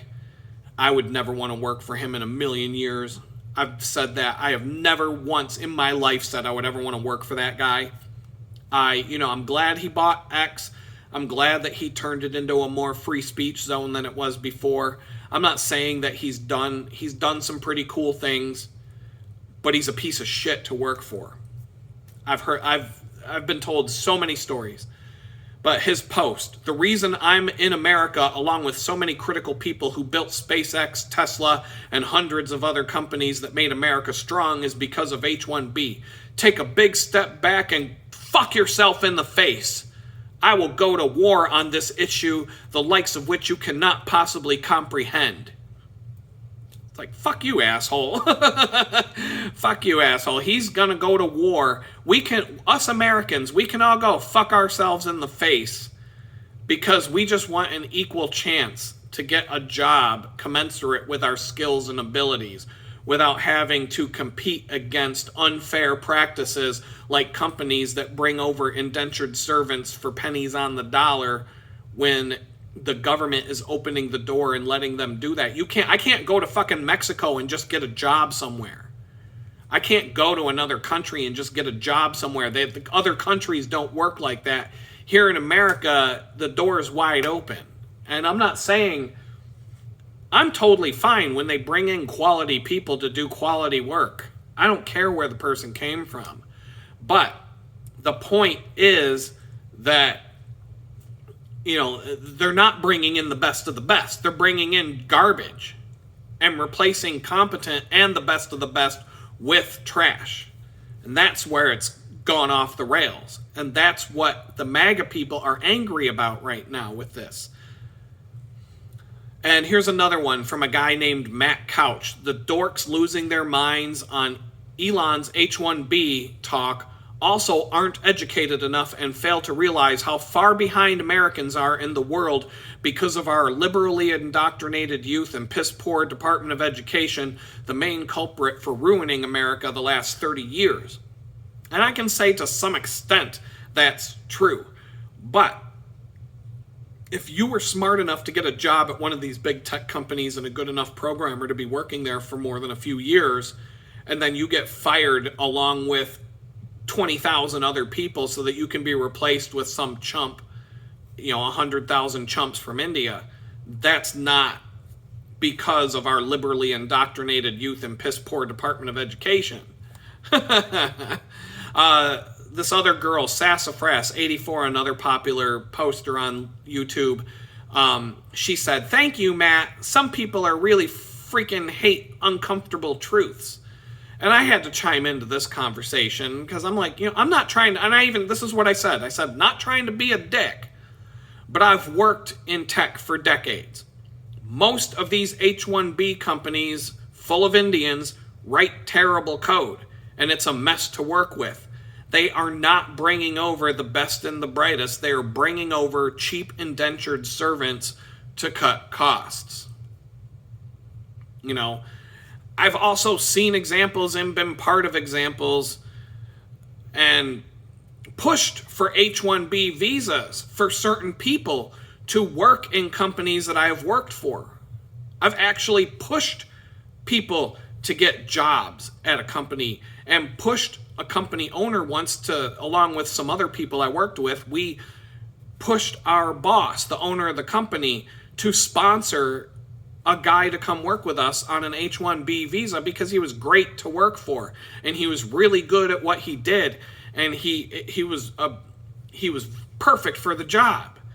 So even I will push to bring the right people in even if they're not a citizen because I'm looking for the best to come work with us. So, once again, I don't give a fuck where the person came from. I don't care what color skin they are, their race, their gender, their religion, any of that shit. If they're good at what they do, let them work here. But these companies are not picking the best people. They are picking dirt cheap garbage to replace competent people with. And that's what the problem is with the people who supported Trump, who feel like they're being stabbed in the back right now. Another Twitter poster, World News Today. Maybe a little different perspective, but let's say you want to build a computer and you want the best build possible. You look for the best components, no matter where those parts came from, as many of us would. Now, until you get those best parts made locally, you have to import those parts. I am all for importing the best parts, but totally against the abuse of H-1B use. I'm not interested in importing any non-essential parts for my computer build. America First should also include using the best parts you can't find locally.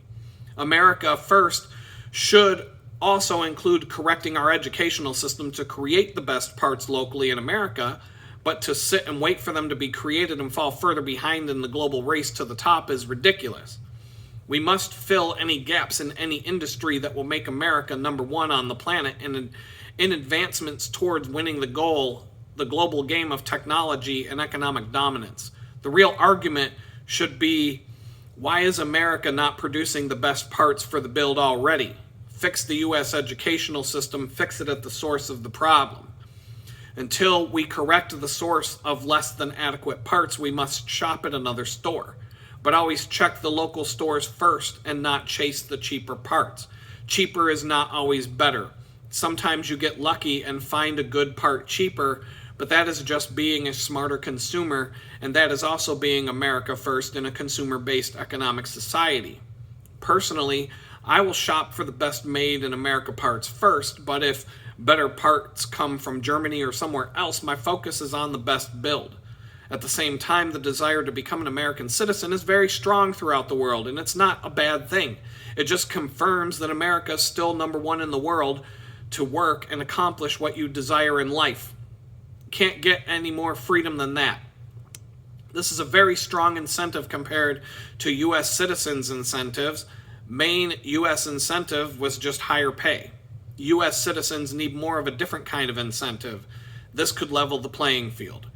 Personally, my incentive is to build the best built American machine in the world overall, even if it includes importing some better parts, not cheaper parts from around the world to make that happen. And so I read this guy's thing, and I think he's kind of on the mark there, and he's kind of saying what I'm saying all along, that I've even been in the position to help bring foreign people into my teams or get them hired at the companies that I've worked for. I'm just looking for the best people. I want to build the best product I can. I want the best people to come in. So I don't even really think anybody would disagree with that. Anybody with half of a fucking clue would not disagree with that. But I had to respond to this guy with a real quick tweet, and I just said, in reality, using your example with the computer parts, these companies are buying the shoddy computer parts from overseas just to save money, bypassing the quality parts, whether they're from here or overseas. And you end up with a broken computer that barely works, and their code is total garbage. And I've worked at many of these companies, and I have. And so it's not a racist thing to say that. You want the best quality from whoever it comes from. Black, white, Chinese, Mexican, Saudi Arabian, Indian, Chinese, Japanese, Korean, whatever the hell you are. I don't give a shit. I want the best people on my team. But that's not the point. That's not what we're arguing about here. We're arguing about importing garbage and doing a subpar job just to save money. When you have American workers who will do a better job, you just have to pay them more. Or they won't take the job because they have options in life. So instead, we shouldn't make it easy for these companies to just import a bunch of indentured servants who are forced to work for bare minimum pay. because it's totally fucking everybody over in the process, including the people that come over here. Imagine if you come here from India and you're really good at what you do, and you worked your ass off, and you climbed up the ladder, and you got out of the indentured servitude, and now you have that mobility to go back and forth and work, and you became an American citizen, and you don't need a visa anymore, and you did the work. Is that not a slap in your face that they're just importing, any fucking two-bit ass clown from your former country to come here and drive your own paycheck down? Because that paycheck that you worked your ass off for, that you busted your balls for the last 20 years to get to, now you're getting a 50% pay cut because they brought in a bunch of cheap people from your country and they just mass imported them. And you know what I mean? Like, that's all I'm saying. Everybody's getting screwed by this. Even the people that they're bringing over here.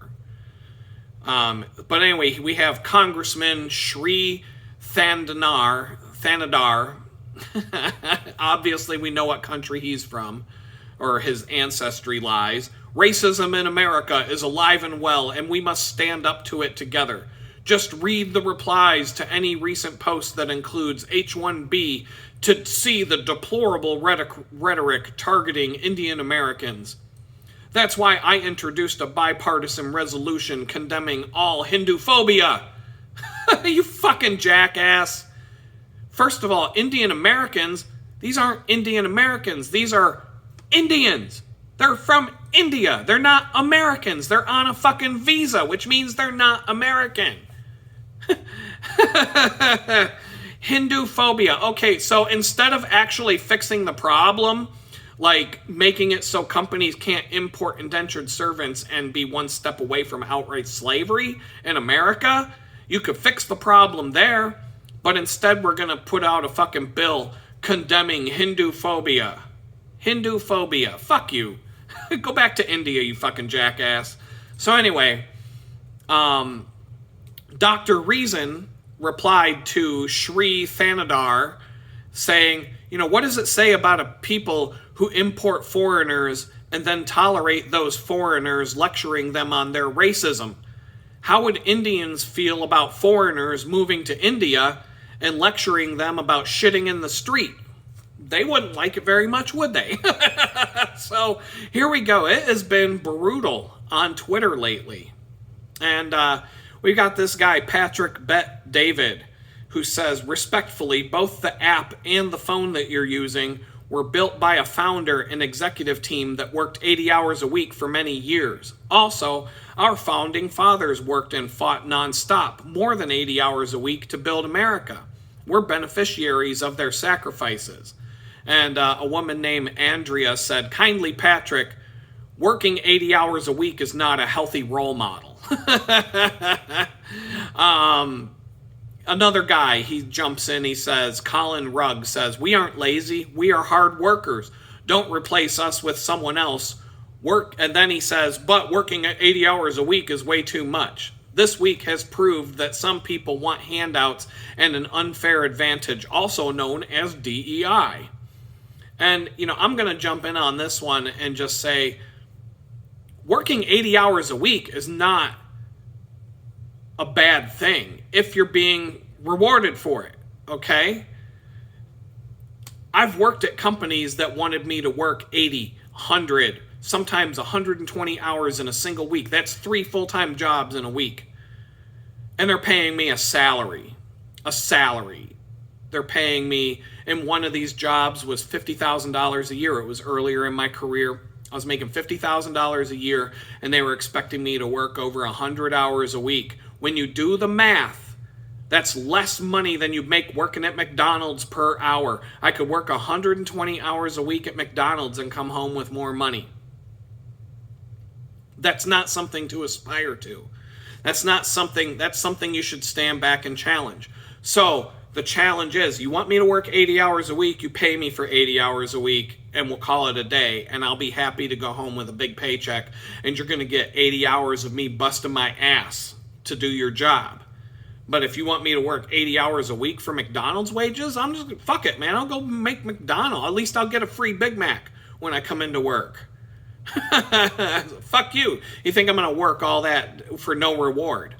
When I work for myself, if I'm working 100 hours a week for my own business, I'm getting paid for that 100 hours a week. Sometimes directly because clients are paying me by the hour to do that work. And so I'm making that money per hour. 80 hours is better than 40. I'm getting paid more. It's worth it. It's worth it. That's not lazy. It's not lazy when you don't want to work 80 to 100 hours a week for fucking McDonald's wages. That's not lazy. That's common sense. So let's just cut the fucking bullshit right there. And that's what these tech companies expect. They get you in at a salary, which if you calculate it dollars per hour, might be $50 an hour. If you're working 40 hours a week, then they turn around and say, well, you're actually working 100 hours a week. So at these blue collar, thin blue line, American backbone jobs, people are paid by the hour. And what happens when they work more than 8 hours a day? Boom. They're paid. Not only are they continually paid for their time that they work, they're paid time and a half for the extra time that they work. And in some cases, double or triple time, depending on whether it's a holiday or not. So, if you work 40 hours a week for a company at an hourly rate, and then they ask you to work another 40 hours, you're making 40 more hours worth of money, plus another 20 hours on top of that. Boom, now it's worth your time. Now it's worth your time, and a lot of people would not have a problem with it, at least for a while. It will burn you out, and it will burn you out. But people can handle that for a while for the extra money, and it's worth it to them. But if you're getting paid a lowball salary, and then they expect you to go and work 80 to 100 hours a week, and they're not even going to pay you for that, fuck you. Fuck you. That's it. That's it. And so that's a lot, a lot of these salary jobs are just ways to keep people who should be making money per hour from making the money that they deserve. And especially when the companies, not all companies are like that. I've worked for a lot of companies that don't expect you to work more than 40 hours a week. And if the team continuously has to work weekends and evenings to get projects done, they'll go out and hire more people because they don't believe in wearing people down like that. They don't want to create a hostile, negative work environment and drive all their best talent out the door, which is what will happen in those situations when the company's not full of H-1B workers who are indentured servants. So anyway, Razor Fist says H-1B visas are out of hand. We've even started outsourcing our drunken Twitter meltdowns to a South African guy in response to Elon Musk's "go fuck your face" post. And then we've got the guy I used to know a little bit, mixed feelings about this platform, but the CEO of Gab, Andrew Torba, I'm bringing him up today because, he spoke from the heart and said exactly what I'm trying to say. He said, this is what normal everyday Americans are dealing with and how they feel. I'm getting a ton of messages like this. Tech bros, step outside of the Bay Area echo chamber for a minute and read this to understand what millions of Americans are thinking and feeling right now. Maybe you'll learn something and humble yourselves. If not, in time you absolutely will be humbled by a swarm of people with stories like this. Some names have been blocked out to preserve privacy. And then he shares a story that somebody sent him. And it says, as I write this, I am in tears. He works so hard and is completely self-taught. How dare Elon call Americans lazy? Hold on a second. I think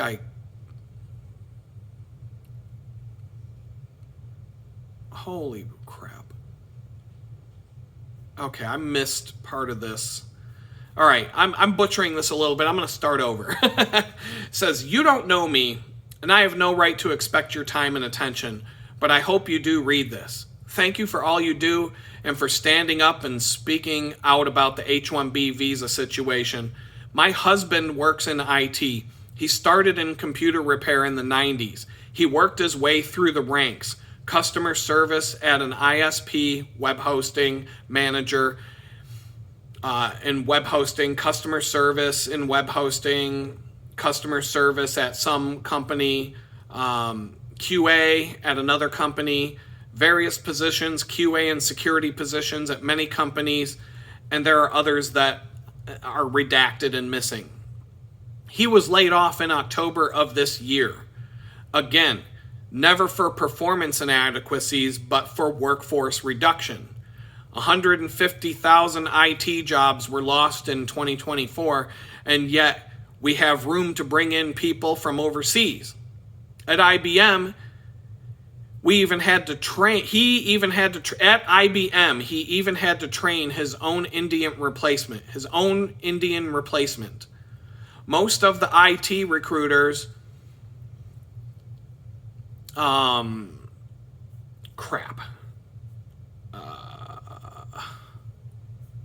missing part of this. But it basically says I'm missing part of this. He learned everything on his own, and there is nothing he can be tasked with that he cannot learn. I'm so proud of him, yet he cannot find more work. It has been 2 months and almost 200 resumes out. He gets calls, but because he doesn't know some trendy buzzword, he's dismissed. He has a solid and stable IT background and skills and is adaptable to learning whatever the job needs. This whole situation makes me so angry. I do not dislike immigrants. I'm one myself. What is happening to American workers is terrible and unfair. I'm glad they want to bring manufacturing and all that back to the U.S., but that needs to be just the start. We need to stop offshoring and bringing so many people in. We don't lack the talent. We lack the opportunities as foreigners who come here to look out and hire. We lack opportunities as foreigners who come here, look out, and hire their own. Just like the Chinese restaurant hires Chinese people, right? So anyway, another guy responds to this post, says, the Pentagon is his screen name. He said, this reminds me of the hiring incentives during COVID. Hospitals were cutting staff and their hours, while hospital executives were simultaneously telling the media that they had a staffing shortage. Then they'd bring in out-of-state travel nurses, always DEI types, making 20 grand a month. And then there's one last post here, and it's from a guy. His name is Miles Chong, who's a Malaysian journalist and some sort of social media influencer known for his right-wing commentary, particularly on American politics. He got prominence back in 2014, and he has a lot of followers. And so he posts the other day on December 29th, just the other day. The woke right admits that they do not want meritocracy because they are mediocre and truly struggle to compete, even if they even bother to. They feel entitled for wealth and prosperity without wanting to put in the work. Truly a far cry from what American excellence used to be. The founders would be embarrassed. And so, as usual with Twitter, people start pulling up your old posts when you make a statement like that. And back on April 30th of 2022, just a couple of years back, the same guy posted, immigrants depress wages by competing with native workers. It's observable anywhere. In the UK, France, Japan, Canada, and the US, to even developing countries where immigrants take low-end menial jobs at lower than market rates. The New York Times claims this isn't happening. This is also true for professional level jobs. Silicon Valley companies used to pay far better when they weren't importing Indians on H-1B visas to live in squalid apartment blocks owned by the companies. Entertainment companies paid better when they weren't outsourcing animation. The point of all of this neoliberal fuckery out, and you're a racist, according to the New York Times. So this guy back in 2022 was calling out all this stuff that was happening, and it's been going on for a lot longer than that. But now last week, he's taken Elon Musk's side, saying that, you know, if you work in tech, you're just a lazy piece of shit who feels entitled and not wanting to put in the work. And I've been dealing with that my entire career because my family, the people I grew up with, a lot of the people I've been surrounded by in life and so on are blue-collar workers who bust their ass physically for their job. They're on their feet all day long. I could name specific... I don't want to talk anymore about that, but in terms of the people... But there's this attitude, and I used to have it too. When I was in high school, my dad was an office worker. He did nothing but put on a suit, go into Kodak, and sit in board meetings and boardrooms all day long, talking and having meetings with people. And I used to say to him all the time, it's not like you actually work for a living. You put on a suit, you drive, and you sit at a table all day, and you come home. Boo fucking who. I used to say that to him, and then I started having those kind of jobs and dealing with that kind of stuff and sitting in front of a computer all day instead of being on my feet all day. And no, you're not lazy. You're not lazy because you sit in front of a fucking computer all day and do your work instead of standing on your feet working at McDonald's or, you know, throwing widgets together in a factory or running around an Amazon warehouse peeing in a water bottle all day because you can't take a bathroom break, etc. There are benefits that come with some of these office jobs, like being able to pee in a bathroom, but that doesn't make you fucking lazy. It doesn't make you lazy. And I'm just saying it because I know a lot of blue-collar people, and it's always, if somebody's calling me out for being lazy because I work in front of a computer instead of doing a real job, like Cat Turd says, you know, I'm just a tech bro, a lazy-ass tech bro. I'm not the actual backbone of America. I'm not the guy turning the wrench and doing the real work, like Cat Turd put it. You know, I'm the guy behind the scenes doing the stuff that allowed Cat Turd to be famous and rich. So, yeah, like, I'm just a lazy piece of shit because I sit in front of a computer. But the people who call you that, and I'm not the only one. I'm not the only one. Anybody who does IT, tech, programming, anything where you sit in front of a computer all day, writing code, doing design work, whatever the case may be, people will call you lazy all the time. All the time. But the thing that they all have in common, the people that are calling you lazy, are always 100% of the time, those people are blue-collar workers who stand on their feet all day and do something that's physically exhausting. And then they look at you, you privileged asshole, sitting at your fucking computer all day, sitting in your chair, your comfy chair, typing away on your keyboard, goofing off on the internet. You are a lazy piece of shit. You deserve, you know, anything bad that happens to you, you deserve because you're a fucking lazy piece of shit. And that is the general attitude. And that's not everybody. Like, not everybody who's a blue-collar worker who stands on their feet all day will say that to you. But the people that do say that to you when you work in tech and cop you that attitude are 100% blue-collar workers who do physically exhausting jobs. They look at anybody who sits on their ass all day as a worthless, lazy piece of shit. And so, there we go. And so there's the argument. 2 hours and 13 minutes into this video, I've basically did a whole mind dump of everything that's going on with this H-1B visa scam, why it's a scam, why it's not racist to call that out and to talk about it, and how that this fucks everybody over, not just the tech bros, these lazy-ass tech bros. They're coming for you, too. They're coming for your... They've already come for your factory jobs and shipped them overseas. So it used to be easy to get a factory job in America, and it actually you could one parent could support a whole family working at an auto factory in Detroit. And now look at Detroit. Now Detroit is a fucking ghetto. They're turning Detroit back into farmland because it's such a shithole, and nobody wants to live there. You could buy a house for $50, as long as you can patch up the bullet holes and the broken glass. All because they shipped all those factory jobs off to fucking China and Mexico and other countries where people will do that work for pennies on the dollar. And so it's no different than the shit that's been going on for years. But having the Republicans in charge now, you're going to see that shit happen a lot more in different ways than the other team has been fucking us over. So I don't know. These companies, they've been doing this kind of shit for years.